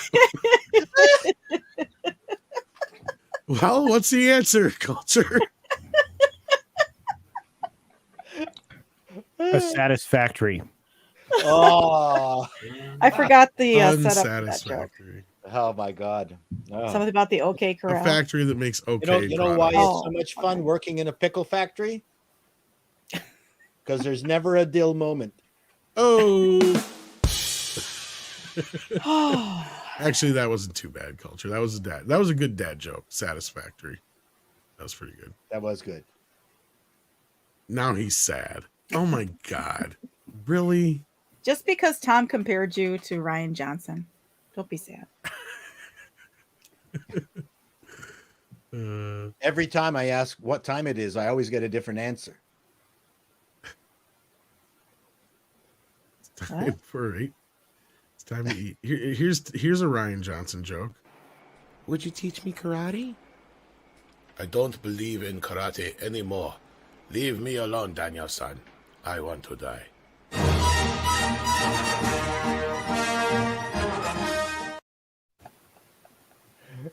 It's accurate. Hey, Tom. Fade in. Fade in. Bitch. Is that video still up? I don't care. So it looks like Culture's or Valiant's stream must be over finally, is it? Finally? I don't know. No? He's doing the box offices for the weekend. No, he must be over because I got 2 of my streams going here. So yeah, must have flipped over automatically. That's cool. I like that. I have a show. I have a show in 30 and minutes. I have it set to go to your show after this show. In 30 minutes. 30 minutes. He thinks we'll be done by then. Valiant was an hour and a half behind or whatever. Yeah, but you won't do that to me, Tom. You're my friend. I'm going to go sit in Culture's back room right now. Okay. Bye. At 6, I have to make you like a, what do you call that, a manager or something on my channel? How do you do like the like somebody who can do things? What did that? What, like Producer? Oh, I can do things. That's girls can do stuff now. Okay, that's not what I meant though. But I mean, like, What are you talking about? Like, well, no, I can like a role. Like Wait, you what? could do a thing. Like, apparently, like it can. Like what like, I do on Midnight's Edge in the morning. Yeah, I can make you. I can't make you do anything. You could be able to do the things that you do for them. Maybe That would be a radio producer. Yes. That thing. Yeah, 6 is one of those you can't make her do shit she don't want to do. No. Do they pay you 6? They do. Oh, that's nice of them. I just got a triple raise. Me and all the Midnight's Edge mods, we all got a triple raise. Nice. Yeah. Yeah. Paul, they don't understand that when you multiply 0 by 3, it's still 0. Okay. That tickled my ear. It did kind of. I was like, that was ASMR. Yeah, usually you pay like double for that. That's right. And actually, I got to do it like this. Gotta turn that off. It's got to be in stereo. So we should do the entire thing. ASMR. Welcome. That's hot, Tom. I like an ASMR stream. I don't know about you. If I could get any kind of stream, I'll be very happy. Hey, it's with someone being your age, I can imagine. I can't be here longer than 20 minutes at a time before I have to go off. Culture has that problem too. Oh, is it 6 cent? Yes. Okay, wait a minute. That is such a wait. All of this is a lie. I'm sorry. You know what, Tom? That cannot go unanswered.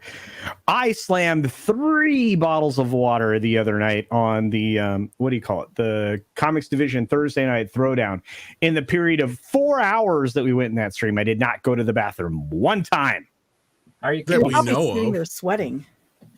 Oh, there's a lot of I was sweating. He's got a pee cup now. That means no, or a catheter. That also no. That's Those the are secret. useful, I hear. Why am I painful here? but useful. Elf says, "Okay, just copy culture. What happens when culture meets a razor? Culture shock. Ha ha ha ha! I kill me." Thank you, Elf. Jack He White means says, electric razor. "Yeah." Jack White says, "One thing I will say about Lucasfilm and how it could be saved if someone else who cares about the IPs would buy it. Well, first of all, it's not Disney would have to sell it, and they won't sell it for less than what they paid for at this point. If the money issues being speculated are true, yeah, they're in big trouble financially. I mean, that war chest that they went and got before the bulk of the vid thing happened. Oof. Man, if you notice, all these media companies are carrying around a heavy ratio, not a terrible ratio, but a heavy one. It's bad news, kids. Bad. But you are right, Jack. Even if it doesn't get sold, just somebody behind it who gives a shit. But as we all know and come to be verified anyways, they don't want fans working on these things. No. That would be horrible. That people who really enjoyed the property work on them. Too much baggage. Too much baggage. I remember the good old days when people actually liked the stuff they worked on. or became fans of the stuff they worked on. Exactly. Because it was good. That's even better. Yeah. Like somebody like what's his face? Nicholas Meyer, yeah. Kitty Bear sent me a funny joke. He said, "I walked into my psychiatrist's office nude. She said, 'I can clearly see your nuts.'" Didn't Nicholas Myers work on the 7.5% solution? Yes. Yes, he did. Yes. That was and Time After Time. Yep. Yeah, both of those were good movies. Enjoyed those. You say go slow. Not that Time After Time. I fall behind. Not that Time After Time. No, the one with David Warner. Yes, Not with that David Time Warner. After Time. That's right. That Time After Time. You constantly got rashes when he was performing. Really? Yeah. I did not know that. Isn't he allergic to makeup? Like the typical stuff that was used in the 70s? That might be another reason why he didn't really want to do Freddy Krueger then, huh? Hey, well, they had to come up with I think it was, if it wasn't Michael Westmore, it was another guy who came up with the Klingon makeup for him in Star Trek 6 that didn't cause an allergic reaction. Yeah. It comes down to how you use a base. Probably. He's one of the few actors in the movies to actually play multiple roles and be in multiple films too. Yeah. I think because he has the same allergy that Clancy Brown has to makeup. Really? Yeah. Of course he does. That was a Kurgan. Hey, I got another joke. Okay. Oh, I only know 25 letters of the alphabet.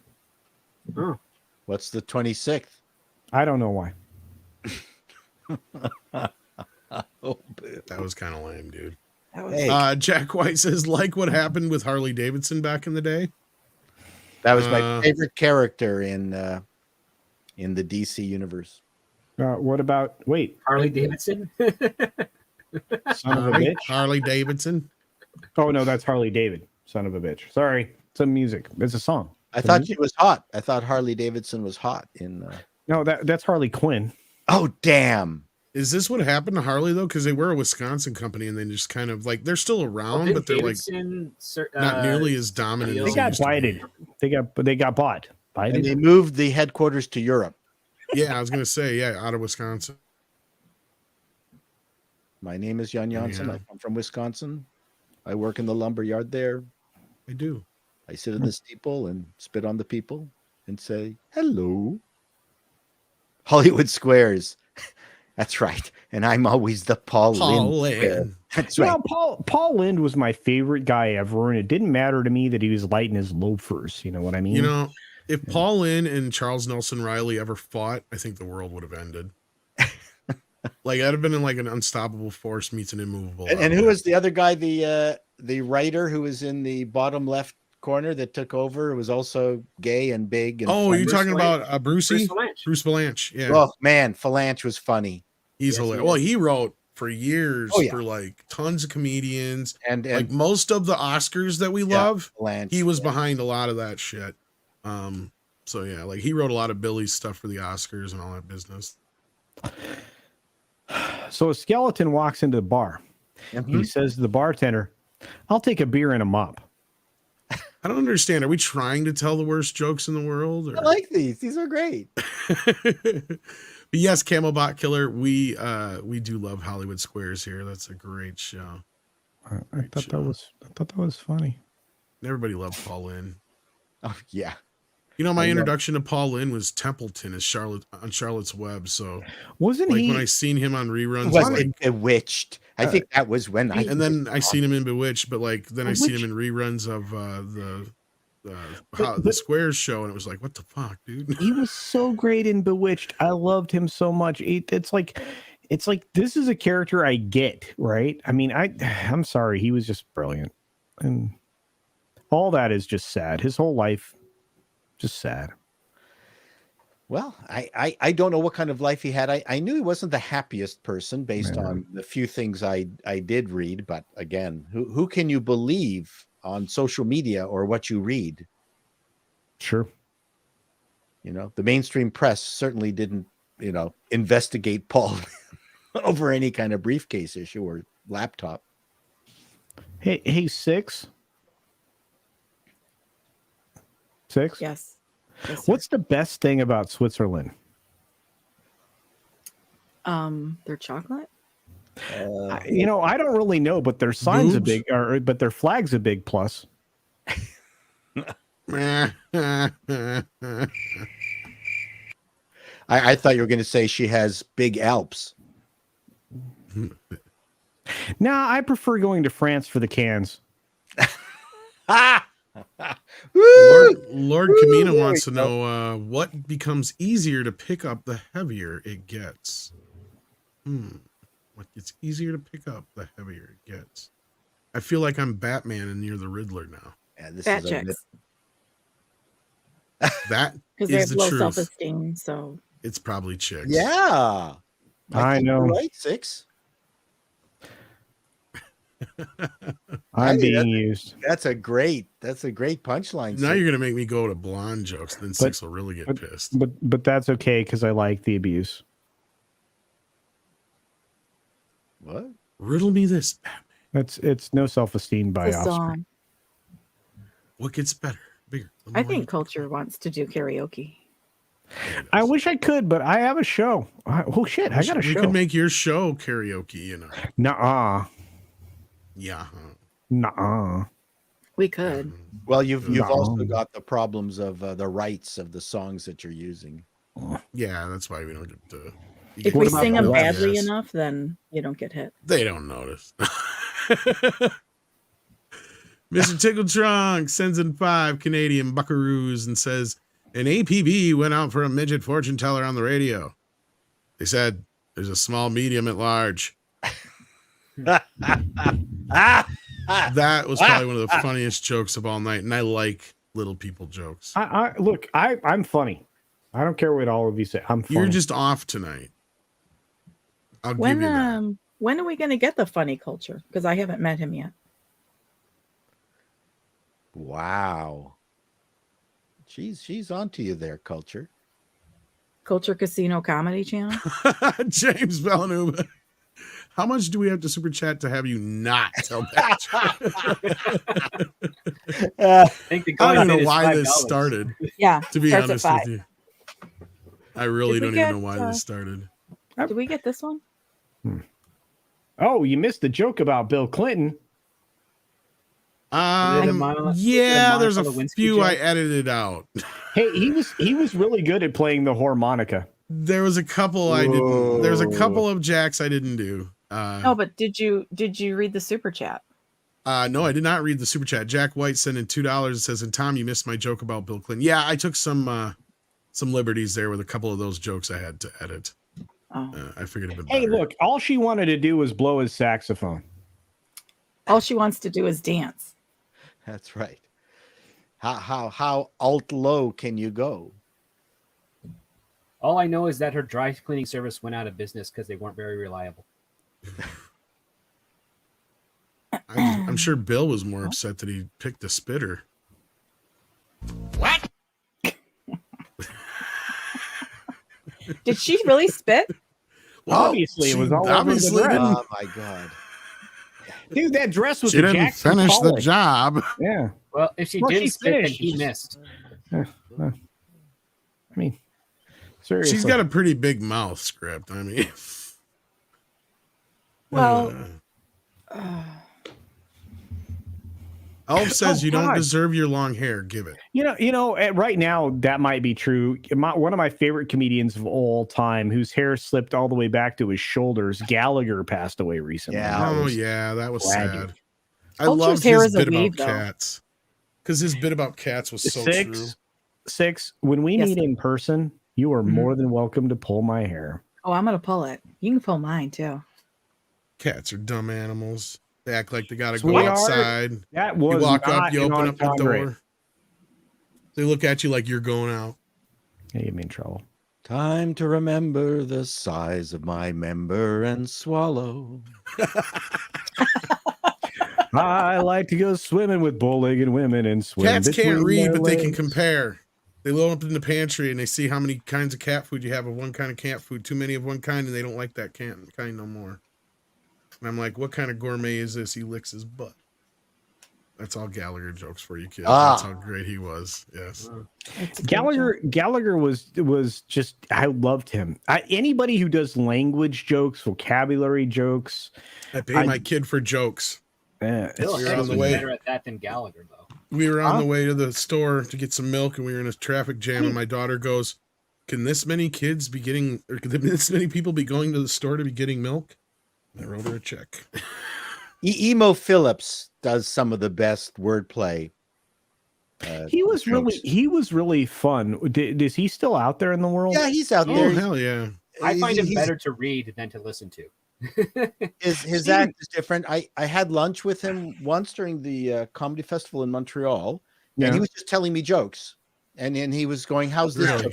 Every single joke was funny, and he just didn't believe in them. He says, Paul, I've got a joke here. He says, my girlfriend was beautiful from the top of her head to the tag on her toe.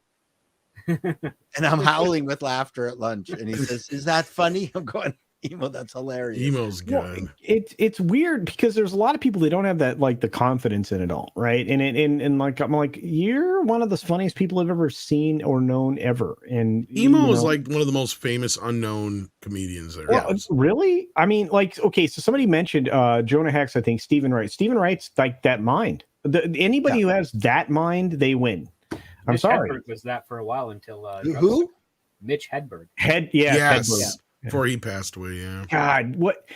Okay, so you must be deeply unhappy, right? Me? No. But comedians, like the brilliant minds, for some reason, they're very deeply unhappy human beings. Yeah. That's weird, man. Well, okay, so first of all, being a sketch performer has a different mentality towards jokes and things than a stand-up. Stand-up is a solitary life. I mean, there's just so many things. Number one, you might start off as a certain kind of person, and then once you've committed to stand-up, it's going to change you. So, there are things and demons that you're getting out of your system at the very beginning.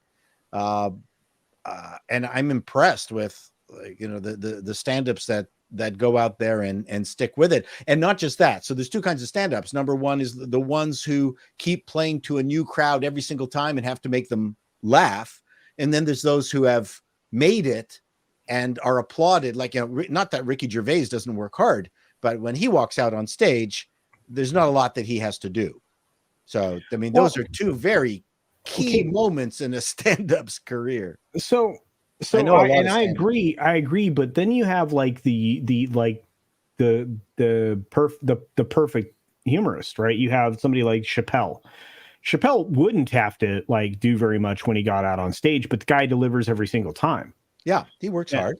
And but there are people that used to like walk out there and just burp it out, right? And I think that's what happened to Clay, right? Andrew Dice Clay just kind of got to a point in his career where he just burped it out. And wow, are you flipping me off on purpose or what, Paul? I mean, come on. No, sorry, I was no. I'm using the right finger. I'm teasing you. No, you got something under my eye. That leads to further depression among stand-ups that I have learned from some of my friends that were stand-ups is that after a couple of months on the road, you realize that you and every stand-up you're competing with has all slept with the same waitresses. Oh shit. Man, it's weird. Like everybody has the same version of I can't even say the herpes joke I was going to do. Damn it. I mean, one of the most common jokes I used to hear from some of the stand-ups is that if they would go home with a waitress and the waitress would say, wow, I've never gone home with, I've never done this before. And the stand-up would say, going home with a stand-up? And the waitress would usually reply, no, the opening act. Oh, shit. Yeah. One of the nicest people I talked to was Bobcat Goldthwait. He was great guy. Yeah. He was really quite wonderful and one of the best performers at the Montreal Comedy Festival. There's just he was sweet. I mean, there's just most of them are really, really nice, but it's tough. You're getting shoved out on stage and you got to make people laugh, and it's competitive in the sense that when you've got an entire evening of every single act doing 10 minutes, you're always trying to do your best. And then of course there's different kinds of acts. There's acts that they've got what I call the royal jelly, and then there's acts who are just good stand-up. So there's people like I'm trying to think of the Scottish stand-up, tall guy, long hair, used to be Bill Connolly. Billy Connolly. So that guy didn't really do jokes, but he had the royal jelly. And those are the people that I was always the most jealous of, that you were smiling the moment they walked on stage, and they didn't say anything. I loved his bit about masturbating. Did you ever hear that one? Probably. But isn't because there are people that are fraudsters in that category, Chado, that come out and tell stories, and they like leave room for people to laugh. And God, what the hell is his name? There's one of them that I think is like he's a fraud. He was a fraud from the very moment. Dane, yes, Dane Cook. Dane Cook's a fraud. Yeah. Dude, he walks out there. He is not funny. Nope. He takes a pause and people laugh. Dane Cook is one of these guys who came in like Saturday Night Live. I had a few of them too, where they're basically these pretty boys who the girls would all laugh at in school. So they thought they were funny. Well, they really weren't. He stole a lot of his material. That's just it. He realized once he had to actually work for a living, then he started stealing everybody's bits. But I think he's hilarious. Do you? Did you? Yeah, I do. He's never written an original joke before. What's one of his jokes that's really hilarious, Six? Oh, I haven't listened to him in a long time. It's been a long while. Yeah, because he's kind of been ostracized because of it. He was charming. Darth Maul just said that he just married a 23-year-old girl. Congratulations. Oh, wow. What's the punchline? Oh, that's why you guys hate him. No, I didn't even know that till just this second. No, he's a pretty boy. That's one of the reasons. I have seen his stand-up act. He worked the act. He did not slack during his performance. Right. So, I mean, he had an act is all I'm... Sure. But is it funny? Well, to some people it is. I mean, you can't like everyone. Not everyone. Oh, for a hot minute, he was the biggest comedian in the world. I know, and I'm like, and for whatever reason, that guy he was like imposter to me from word go. Interesting. No, I get where culture's coming from. He as an actor, I didn't mind him. Yeah, but when he did his comedy bits, like I never got like why everybody was so into him. Yeah, and you know what, Brian Barth, before Tom answers that question, I'm going to say Peter Sellers was genius. Peter Sellers is a god. Like, but he wasn't a stand-up. No, but he knew how to work a bit. One of the best, here's a weird thing I'm going to say, and I don't believe I'm saying it right now. Probably one of the best modern physical comedians that nobody realizes is Matthew Perry. Really? I know I'm going to be out here on this limb. It's fine. But I mean, and I'm not talking about Friends. I'm talking about his film performances and the things he was in, including the first one, the whole 9 yards. Is that what it was called? With Bruce Willis. He does so many physical bits in that. Hasn't he gone like batshit crazy? Well, set that aside, right? Because he nearly died, then he came back, and now he's docile and weird. Yeah, Matthew Perry isn't a stand-up. I mean, in the sitcoms that he tried, like The Odd Couple and things like that, I didn't think he was particularly funny. You know, a very funny. He's now dead, but unbelievably funny journeyman comic was Ralphie May. Oh yeah, Ralphie May. Hell yeah. I mean, pretty good. So there's someone who had charisma, but also could write fantastic jokes, and I respected him because he would walk into the mouth of the lion and tell jokes about stuff that I don't think you could tell now, but he wouldn't care. He was sort of the white Dave Chappelle. He was pretty incredible. Yeah, I remember seeing him on that comedian contest. Yeah, the best comedian, and he lost. Yeah. And he was the best. I saw that. Well, there was some good ones on there. That's the thing. That was. Oh yeah, he was, but Ralphie was the best by a long shot. We got a new member, Captain Palsy. What level was it? Did we catch it? It is a minimum effort puppy. Thank you so much for that. Let's get you a sticker. Here you go, or whatever you want to call it. Video. I mean, Gary Shandling was very funny live. Yeah. Yeah. And Seinfeld does a very decent kind of like classical style kind of comedy, whatever you want to call it. Like he carried on that tradition of the traditional kind of, Yeah, I'm always impressed. Observational comedian. Yeah, there's some really good stand-ups out there. Well, Canada bred a hell of a lot of them in the 80s. Well, there was no other work. Gotta do something during the winter. What's funny is how Jim Carrey was so huge in the movies, but like he could never seem to just get anywhere with his stand-up. But I mean, he was all right with stand-up, but he got pulled onto Living Color because of stand-up.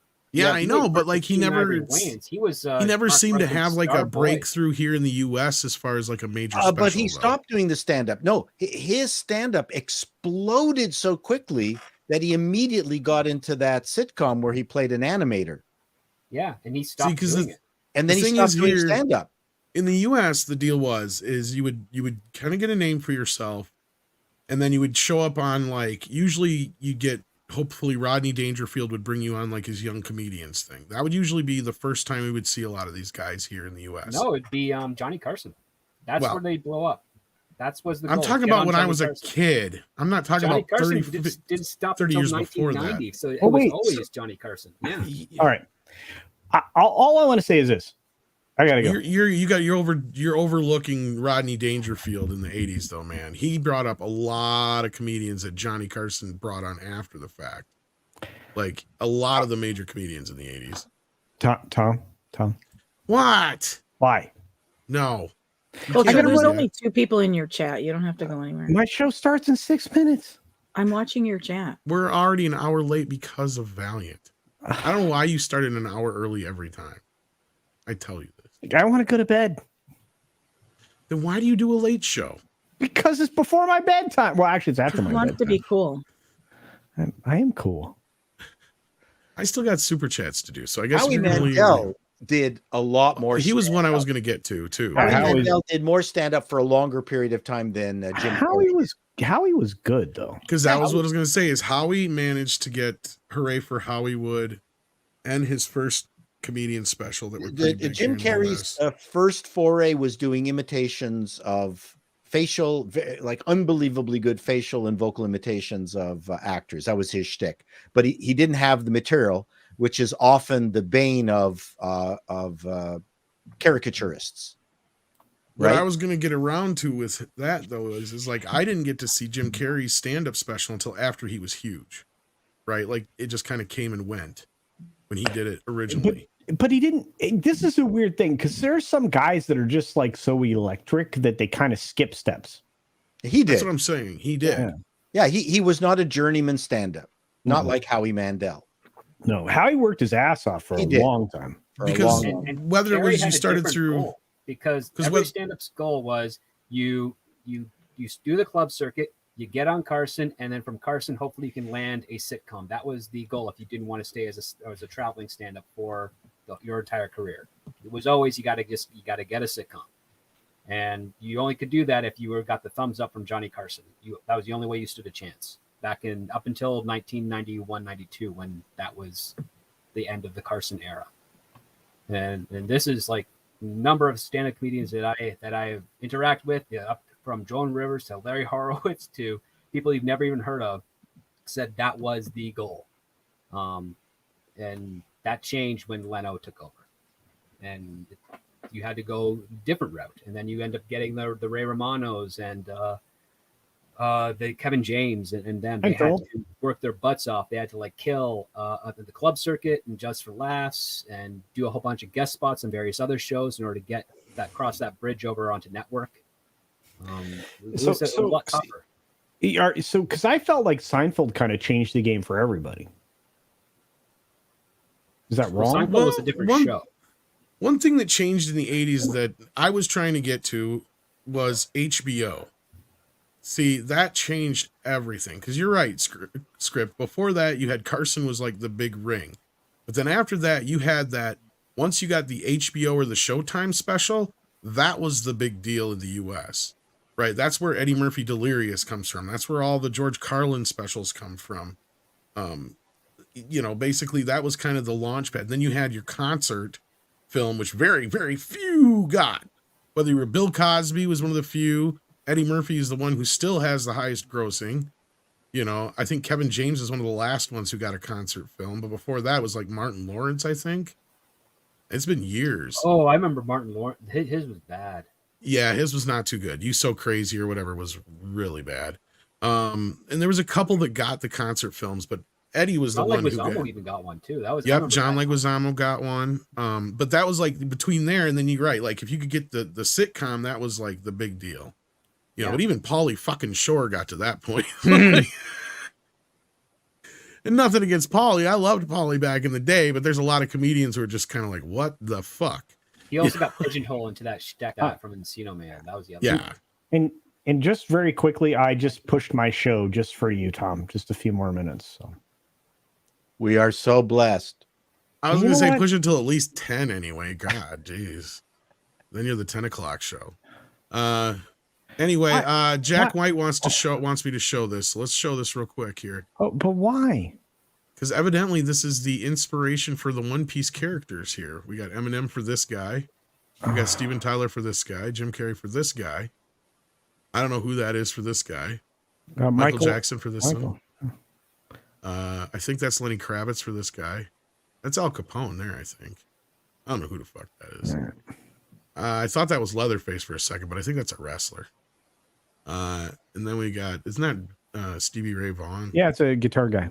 That's Tim Curry there. Yeah. Tim Curry rocks. I can't tell who that is. Isn't that the serial killer guy?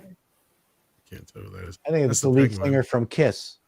No, Is that Gene Simmons? I know. It's either Gene Simmons or David Carradine in sunglasses. It's not David Carradine. I think it's Gene Simmons. What was the name of that serial killer that like killed people a lot? Like what? Dahmer? No. He was like a road killer. What was his name? You've had 600 mass killings this year. Pick one. Yeah. Okay, Chicago. Lori Lightfoot. Lori Lightfoot. Hulk Hogan, Daft Punk guy, Lori I think, Lightfoot or something. Yeah, the mayor of Chicago. Harvey Keitel, George Clooney. She's Gorbachev. responsible for all the murders. I get it. Wait, the girl that looks like Beetlejuice from the Howard Stern show? That's No. Beetlegeist. Jim Carrey again. We got Freddie Mercury. I don't know who this chick is. Or is that what's her face from Laughing or whatever? I've paid my dues. I can't tell. I don't know. I can't tell who that is. Time after time. That's what's her face, the old actress. Yeah. That's Whoa, hey now. What are you? Well, what's her face in those old movies? And that was Uma. Uma's on the other That's what one. I said, Uma. I don't know who the fuck that is. Who's that? I'm trying to think. I know who that is. I can't think of his name. Is that that's not Side-Eye, dude. Gandhi, and I don't know who that is. I thought it was there's like 1,000 episodes of One Piece. For oh, look at this. They actually tell you who they are. Look at that. See? Oh, well, Michael excellent. Polnareff, whoever that is. Yeah. Okay. All right. Well, holy crap! This just keeps going. Yeah, it's 1,000 episodes. There's 1,000 episodes of this thing. Holy crap, dude. Yeah, I know. I will never watch this. I guarantee it. There's too much to it. Way too much. I blame Paul for that. Blame me for everything. How can you call it One Piece? This should be the never-ending story, and never-ending story should be It's One because Piece. all the treasure can be found in one piece. That was that's my understanding of it. Well, it took them this long to find it, and they still ain't found it. Yeah. Yikes. What? Are you thinking of Gacy? John Wayne Gacy? No, dude. He was Hispanic. You're thinking of the Night Stalker guy that they Golden State Killer. No, not the Night Stalker dude. He wore. They just did. The Golden State Killer was the Night Stalker. Netflix Same bit guy. on. What was his name? That's gonna. I can't think of it. A boss is asleep because she would know. Latino Slant Pauly, I think was his name. Oh Jesus! It might be Latino Slant. Speaking of Paulie, now that you bring that up, his wife is on NCIS tonight. I don't know if the episode's already begun or not, but check your local listings. She will be on tonight. And NCIS. Night Prowler, yeah. Richard Ramirez. Ramirez, thank you. Ramirez. It's not Richard Rodriguez, although he did murder the Boba Fett show. So there you go. I thought you meant Captain Palsy says, "Do you think seals go clubbing?" Yes, they do. Mr. Tickle Trunk says Patrice O'Neill was a personal favorite. Fearless. There you go. Walter Tomaszewski says, "What do you think of Will Ferrell and Jon Favreau?" Will Ferrell's a comedian and Jon Favreau's a director. Well, Will grew on me over the years. And John can be pretty funny. Yeah. I don't know. I don't really. I think got of him tired as a of Will comedic Ferrell actor, up though. until Talladega Nights, and then he just nailed that so well. I was just killing myself. I had an issue with him, Paul, because he came in and that cast outside of like Tim Meadows, I think was the only one, maybe one or two other ones that were able to that were allowed to stick around or whatever. They basically killed that whole cast like they did in 1980, and to me that was the best cast ever. So like I hated that cast for the longest time. It took me forever to warm up to like Will Ferrell and Tina Fey. I know. It just took me forever. To me, it was just like, oh, you guys are a bunch of scalping posers to me. Like, you're not Chris Farley. You're not Adam Sandler. You know, like that's the way I was acting. We'll take scalping pose. So that still was not Lauren Michaels' era, was it? That was No, he was still around. Yeah. The only era he wasn't was the 80 to 85 era or whatever, or 83 or whatever it was. Yeah. I think Martin Short was part of that non-Michaels era. Yeah, he was. Because he brought was it 85 he came back or 84? The guy, the NBC sports guy, took it over. Basically, when Eddie Murphy was there was when Lauren wasn't there. Correct. He was. Eddie was there till one of the breakout stars. 4 seasons, so I think Lauren came back in the 85 season.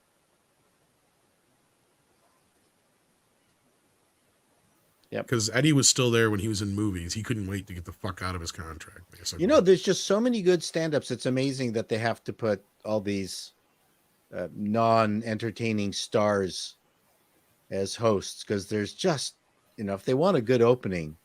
Well, Will has he ever really done stand-up though? I know he did like his one-man shows. He does shows of characters that he's played. Yeah, I was gonna say I remember he did like the George Bush thing and a few other things in that way. There's just so many good stand-ups. Just have them. I know that I'm now way past my prime, because I pretty much don't know a single musical act that's on SNL anymore. Who's that? Yeah. I don't know who that is. What? I know what you mean. None. Not that I've watched SNL in any capacity in the last God knows how many. No, years. My wife and I. This is the first year we didn't watch it after 40 years together. This was the first year. I was tempted to watch the Dave Chappelle episode, but I didn't. Camelbot Killer says Marx Brothers are still my favorite 4-word jokes. Oh, Marx Brothers, there you go. Yeah, they were pretty revolutionary in their time. And very few of their movies, the only successful. Okay, name their only money-making movie. Was it Duck Soup? Nope. I have no idea. Night at the Opera. Was it Night at the Opera? Okay. Yeah, it was the one where I think it was Michael Todd, who ran the studio, came up with the formula where there would be a love story within their craziness, a parallel love story. And that was what that really put them over the top. Did not know that. This Jig Trunk points out Carson for TV Dangerfield gave you big club spots. Yes, but he also had the HBO specials, and he was responsible for people like Roseanne and Sam Kinison. Remember that? Yep. And a few others. So like, yeah, that cannot be overlooked. He, especially on the women's side of things, because he actually had a special just for the women. Oh. And that was the first time I seen people like Ellen DeGeneres and what's her face, who was also on Roseanne. Sandra Bernhard? Sandra Bernhard. And there was a bunch of them back then. I saw Sandra Bernhard lose it at the Montreal airport and started screaming at the help. I went, okay, this is a very unhappy woman. She was not very good at stand-up. Oh, they love her. But there's a segment of the community that absolutely love her. I was going to say, I think it's more of the community thing, but yeah. Anyway. After I saw her tear a strip off, the luggage people, the porters at the Montreal airport, I went, wow, this woman is ill. I guess she got an inflated ego after that Scorsese film. Yes. Yeah, that was it. She was on her way. There was a hot minute where she was like, yeah, she was kind of like a thing. And then, yeah. And then we've got Miss Tickle Trunk again, who says Dangerfield gave amateur comics their first break. Indeed, he did. He worked a lot at the Comedy Store as well with Mitzi Shore, a.k.a. Pauly Shore's mom, with a lot of comedians. Yep, we performed there. Did you? How was it? We started off slowly and ended up worse. Well, that's not good. No, we were okay. We were doing a showcase for Showtime. Yeah. And because Showtime was carrying our show, so they had D-listers there as stars. I can't remember their names. Maybe Speaking of that, it was okay. I mean, sketch comedy is weird to do at the. Before we get to this super chat on screen, we got this super chat that came in just after you left the last time you were on the show. Ah. It says Rambam 3000, who said, here's something funny. I first learned about the Frantics because a gamer wrote up Taekwon Leap for the Hero System Yes. RPG. How's that for weird? Yes, Since you brought up your they work. actually contacted me and asked permission. That reminded me. That's cool. Boy, that's deep. I don't know if Ram Bam's getting to hear that, but hopefully he does. Yeah, that was pretty cool. Then Tingler 1959, the Tingler. America was not ready for a fat comic on TV. May had to have standing ovation so that network could eliminated him earlier. That's why he came in second. Well, who was the guy that won? Because I'm trying to remember his name now, but he was pretty good too. I don't like him as much. But I didn't like him as much America not ready either. for a But fat comic on TV. Jonathan Winters. yeah, I was going to was a say, fat yeah, comic on TV John for Candy and 50 everybody years. else. Yeah, no, fat comedians now. Man, Even had John Panette, who had a huge. Well, go back to what's his face from Honeymooners. Jackie Gleason. Yeah. Jackie Gleason. Yeah, he wasn't a stand-up though. Well, didn't he kind of do a stand-up bit before his show, kind of thing? The typical. He just winged his own show. Really. But I think something that's interesting is I'm not one to say that women can't be funny for stand-up, but they're different now. I mean, I saw Moms Mabley, I saw Joan Rivers, I saw Phyllis Diller, and they, my God, funny women. I don't know. I mean, I did see Ellen DeGeneres live, and I thought she was phenomenal. But I'm just like Moms. I can't think of another woman out there who could match Moms Mabley. Of course, she honed her act at strip clubs, like a lot of black comedians had to at the time. But holy smokes, was she funny! And yes, not a lot of people like her. She was good. Miss Juggle Trunk says, "Tom, Script, don't argue. You're both pretty." Oh no, he's much prettier than I am. I don't think we were really arguing. I think we were talking about two different time periods more so than anything. Jack White says, "Tom, when it comes to anime like One Piece, Bleach, and Naruto, all you have to do is look up the Fleer episodes so you know what to skip and save time as a result." Yeah, but I also have completion anxiety. So wow. The very first season of Bleach is great, and then it kind of gets watered down. I'm going to try to get into some anime soon here. It's just going to take me some time. You guys are just going to have to be patient. Night of Sidonia. Bye, Culture. Is Culture's that... leaving and Valiant enters. One man leaves, one man enters. Thunderdome. You guys are killing my show. It's all right. We're going to be done by 10 o'clock, Culture. Finally, some mature content. Yeah, but he only pushed it to quarter two. You know what? I'm Mature leaving. content. Oh, wait. I'm sorry. Wait, let me take my pants off. You can go get started then. Bye. Bye, you. Culture. Bye. We love you. Quit bitching. It's going to get bumped over to you anyway. I didn't nearly get as big of a bump because of Valiant going all goddamn night. What the fuck, dude? I know. I even messaged you. I'm like, do you think you might need longer? He didn't message me back. Didn't send me a link. Nothing. Dude, let me tell you what. I suck donkey when it comes, like when I get on a show, and I've got to figure out a better method. When I get Only guess you didn't have show, Mikey because he's sick, poor guy. Exactly. That was it. And I said it. I'm talking about him, not you. You're on my shit list. I said it like so many times during the show. I'm like, this sucks not having Mike here because it's so hard to do this without him. It really is. I've come to appreciate how much, I mean, he is integral to the part of that show, keeping things on track. It's just, it's hard. So God bless y'all. I'm glad y'all went off. I'm glad we got the chat over here. Mikey is truly the hardest working man on YouTube. Anybody says that I am, that's a lie. Yeah, I mean, the only other problem is, Script had to do laundry. And then 6 is probably the second hardest working man on YouTube. Well, I love you, Script, buddy. While I was washing, drying, and folding. That's what I was doing all this week. Like, I really, honestly, here's truth be told, I didn't even get to Thanksgiving. Mrs. Renegade was sick Thursday with the flu, and I stayed home. She stayed home. She went and worked on some projects for this weekend at the music school, and the kids went to go do Thanksgiving dinner with the grandparents. I stayed home all day doing probably close to 8 or 10 loads of laundry, cleaning the house, vacuuming. I mean, it was just, that was my week. Sounds horrible. Mr. Chato has to leave us. So Remember, guys, we're going to be heading over to Cultures here in about 15 minutes or so, but do check out Call Me Chato. That's his channel. You got any videos coming out you want to plug real quick? Nothing coming up to I'm doing my next TV guide, 1980. So stay tuned for that. Can't wait.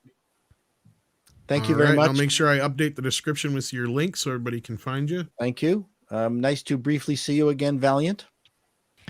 And same to you, Paul. And Six, you were hilarious at the beginning. You missed a lot of hilarity, Valiant. Six was hot. I was listening in the background, but yeah, you will be back on soon, sir. Pro has been asking about you. Oh, invite me any time that you want. We'll have some. As soon as all this corporate news kind of dies down. Yeah, corporate news isn't fun.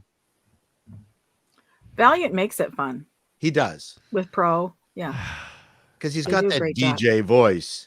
I got that thing and it's coming down. Well, the truth is we're just using Valiant to get to Pro. So, well, you know that and that's just fine. And Pro sends his regards. He is spending the evening with the family. Well, you fucking kept him for hours. Jesus. I know. I'm sorry. I know. Look, let me tell you what. And this is what. Giving you shit. No, I know you are. No, and look, here's the deal. I am so appreciative and so thankful for Paul leave. The family I've made here. No, I'll let him leave after the statement because Paul's part of this too. Well, thank you. I'm so appreciative for the family and friends that I have made since being on YouTube. This has been a tremendous community. I have enjoyed it so much. I have learned so much from people like Script and from Tom. And yes, even Paul, who's about to play us a little lyrical tune, apparently. He's going to give me some background music, I guess. As you're doing this, I'm doing all these minor chords. I love it. And I'm so grateful for this. You guys are awesome. And, you know, this is, especially at this time of year, Thanksgiving, America's holiday, and with Christmas coming up and Hanukkah coming up and you know, all the holidays coming up, God bless to y'all. This has been an amazing trip. We're coming up on 2 years here since I've been on YouTube. I could not have done this without my friends here on this panel. Six, everybody else out there. It blows my mind every day. I don't think I say it enough. So I'm going to say it here. Thank you all, and thank you everyone for being my family. Thank you. You done? Yeah. Yeah, I'm done. I'm done, fucker. Yeah, you're the best. I was gonna get here sooner. I had to run out like as soon as I got off the show. Renegade Jr.'s running in here. Dad, I need a trifold project board for something for tomorrow morning. I'm like, jeez, God, couldn't you have said this morning? Oh, the science project. Oh, yeah. With the Bristol board. He pulled it at the last minute on your ass. I guess you're not making a volcano, huh? Yeah, I'm like, dude, bro. I'm like, well, it's just an initial draft for tomorrow. Like he chose his science. Oh, okay, good. Okay, he chose his science project as, get this. He's like, okay, we're going to experiment with different baits for catfishing. And I'm like, okay. And I'm like, this is like down in Louisiana, right? And we're getting into the incredible fall and winter fishing season here in Louisiana. So I'm like, oh, you said catfishing. I'm like, isn't your son a little young for that? Oh, no. Let me. Yeah, my God. All right, so no, like so like actual, catfishing, actual like reverse catfishing. catch a predator. I know. Oh my God. Yeah. Let me stipulate on that one. So no. Thank you all out there in the chat for coming in after the show.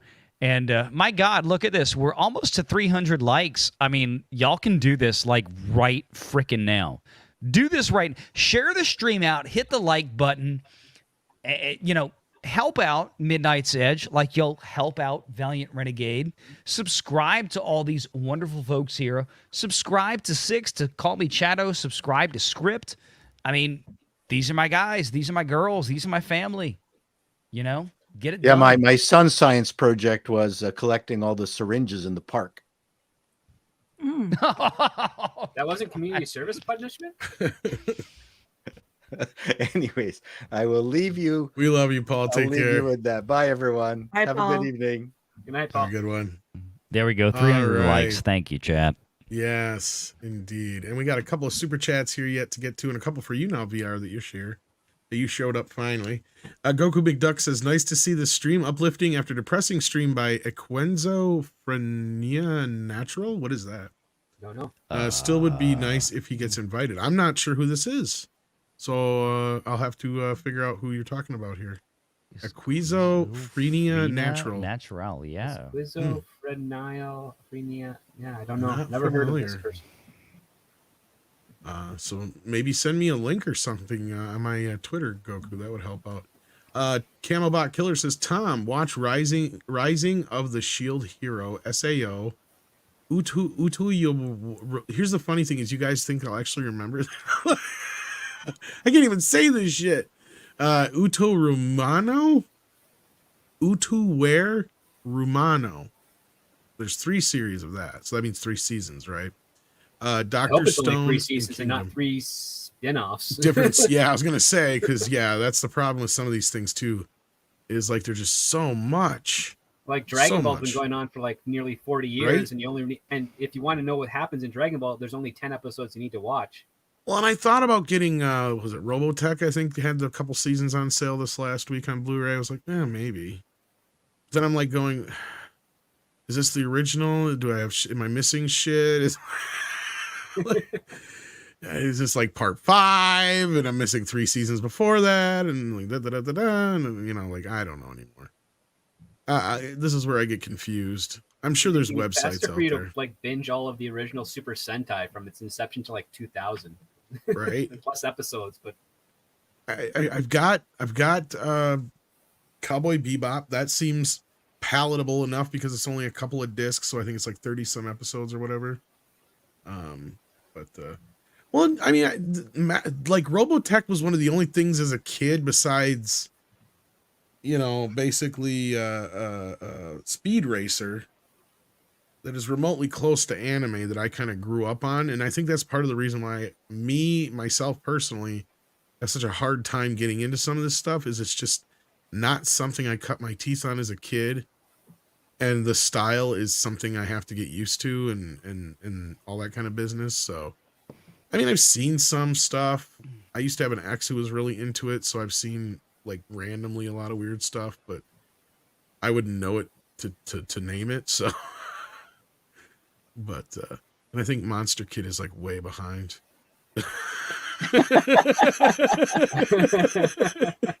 So when he gets to this, that's going to be funny for him, hopefully. Okay, I get it, but here I think it's called Robotech or whatever. It was on my list of things that were on sale, and I looked at it, and I'm like, but I don't have the money right now. Jack White says, hey, Valiant, if you need some mature content, here's a couple of manga recommendations for you. World's End Harem. It's got harem in the title right there. And Himekashi ga Classmate.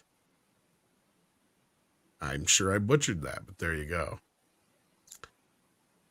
Then we've got Camelbot Killer who says, VR, I love your live skits of your live streams.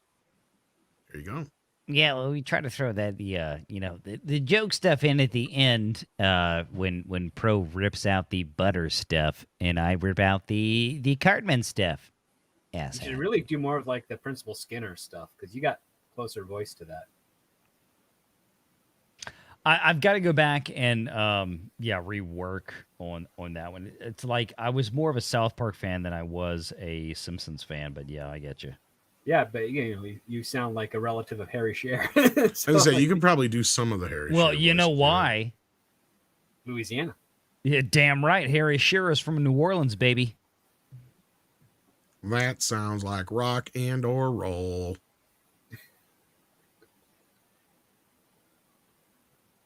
Smithers. VR, I love your skits. That's what he says. We got Brett Cohen here who gave us a Shiba dog squeezing a big old red heart. Thank you for that, Brett Cohen. We appreciate that.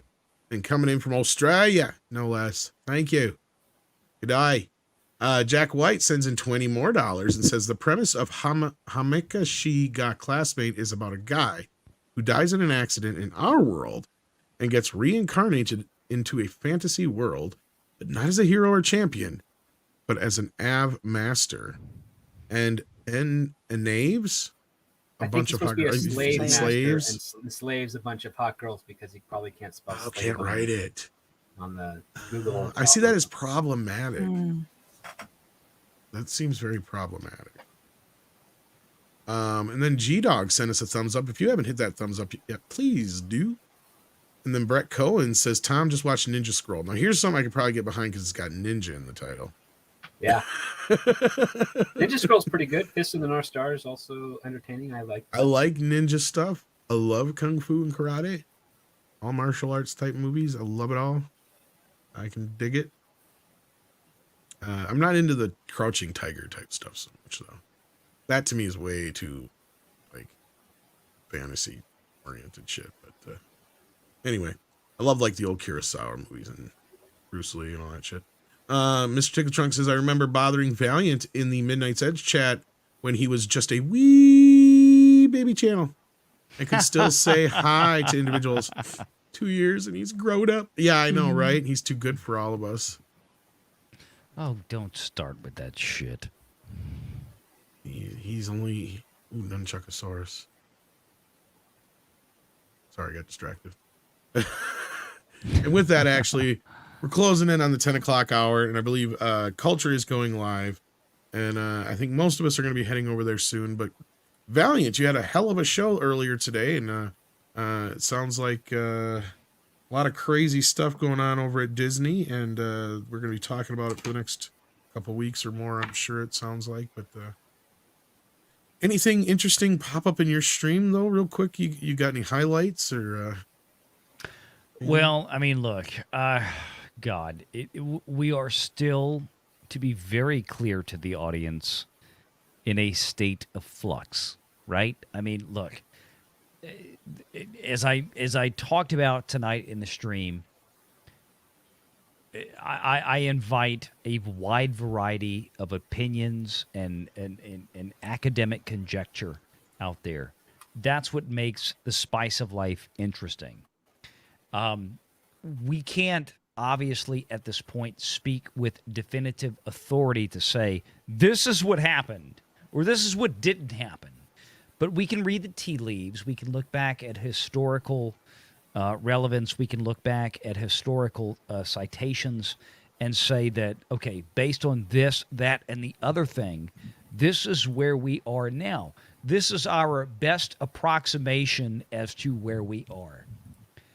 I think time is going to be a very fascinating muse at this point. It truly will be. As it is generally in all of these type of situations. I think we're going to see more information come out in the coming weeks and months about other things that may have been going on behind the scenes at the Walt Disney Company. We can only speculate as of this point to what those were. But that's the fun part of the show. That's the fun part of what we do. We try to put business, and financial lenses together to understand what is going on in Hollywood.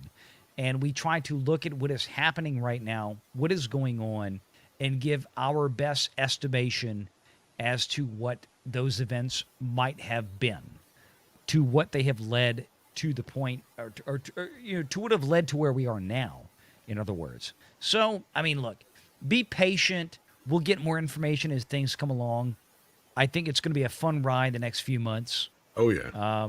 Definitely. And as soon as Bob Chapek is at a legal point to where he feels that he can be a little bit more open, and the floodgates will not break all at once. It is going to be a gradual process. I would caution everybody to be, wary of that fact. But stay tuned. It's going to be interesting. Stay tuned.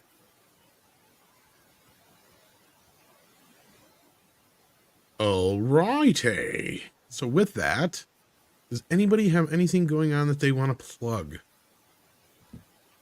I'd like to plug Culture Casino's show that I have to go produce now. Okie dokie. I'm Anybody tired. else? I want to go plug my wife. I figured as much. Mega J says, are you guys going to check out the movie Violent Night? The Christmas meets Die Hard concept looks really dope. I might. I've seen a lot of movies that are kind of similar to it, but we'll see if I can get to it this year. I know Script and I have some plans for A-rated B movies when it comes to Christmas, so yeah, stick around, kids. We got some plans. And with that, I think we're going to wrap this up so Culture can begin proper. Head on over there. And yeah, I'm going to try and hop in myself for a little bit if I'm not too much of a lazy puppy like this guy here on the iRobot, just cruising along. Nice. Oh, look out, chair. He's got 0 fucks to give, just like a koala in the rain. That's right. Take care of yourselves, and we'll see you over on Culture's side of things. Boy,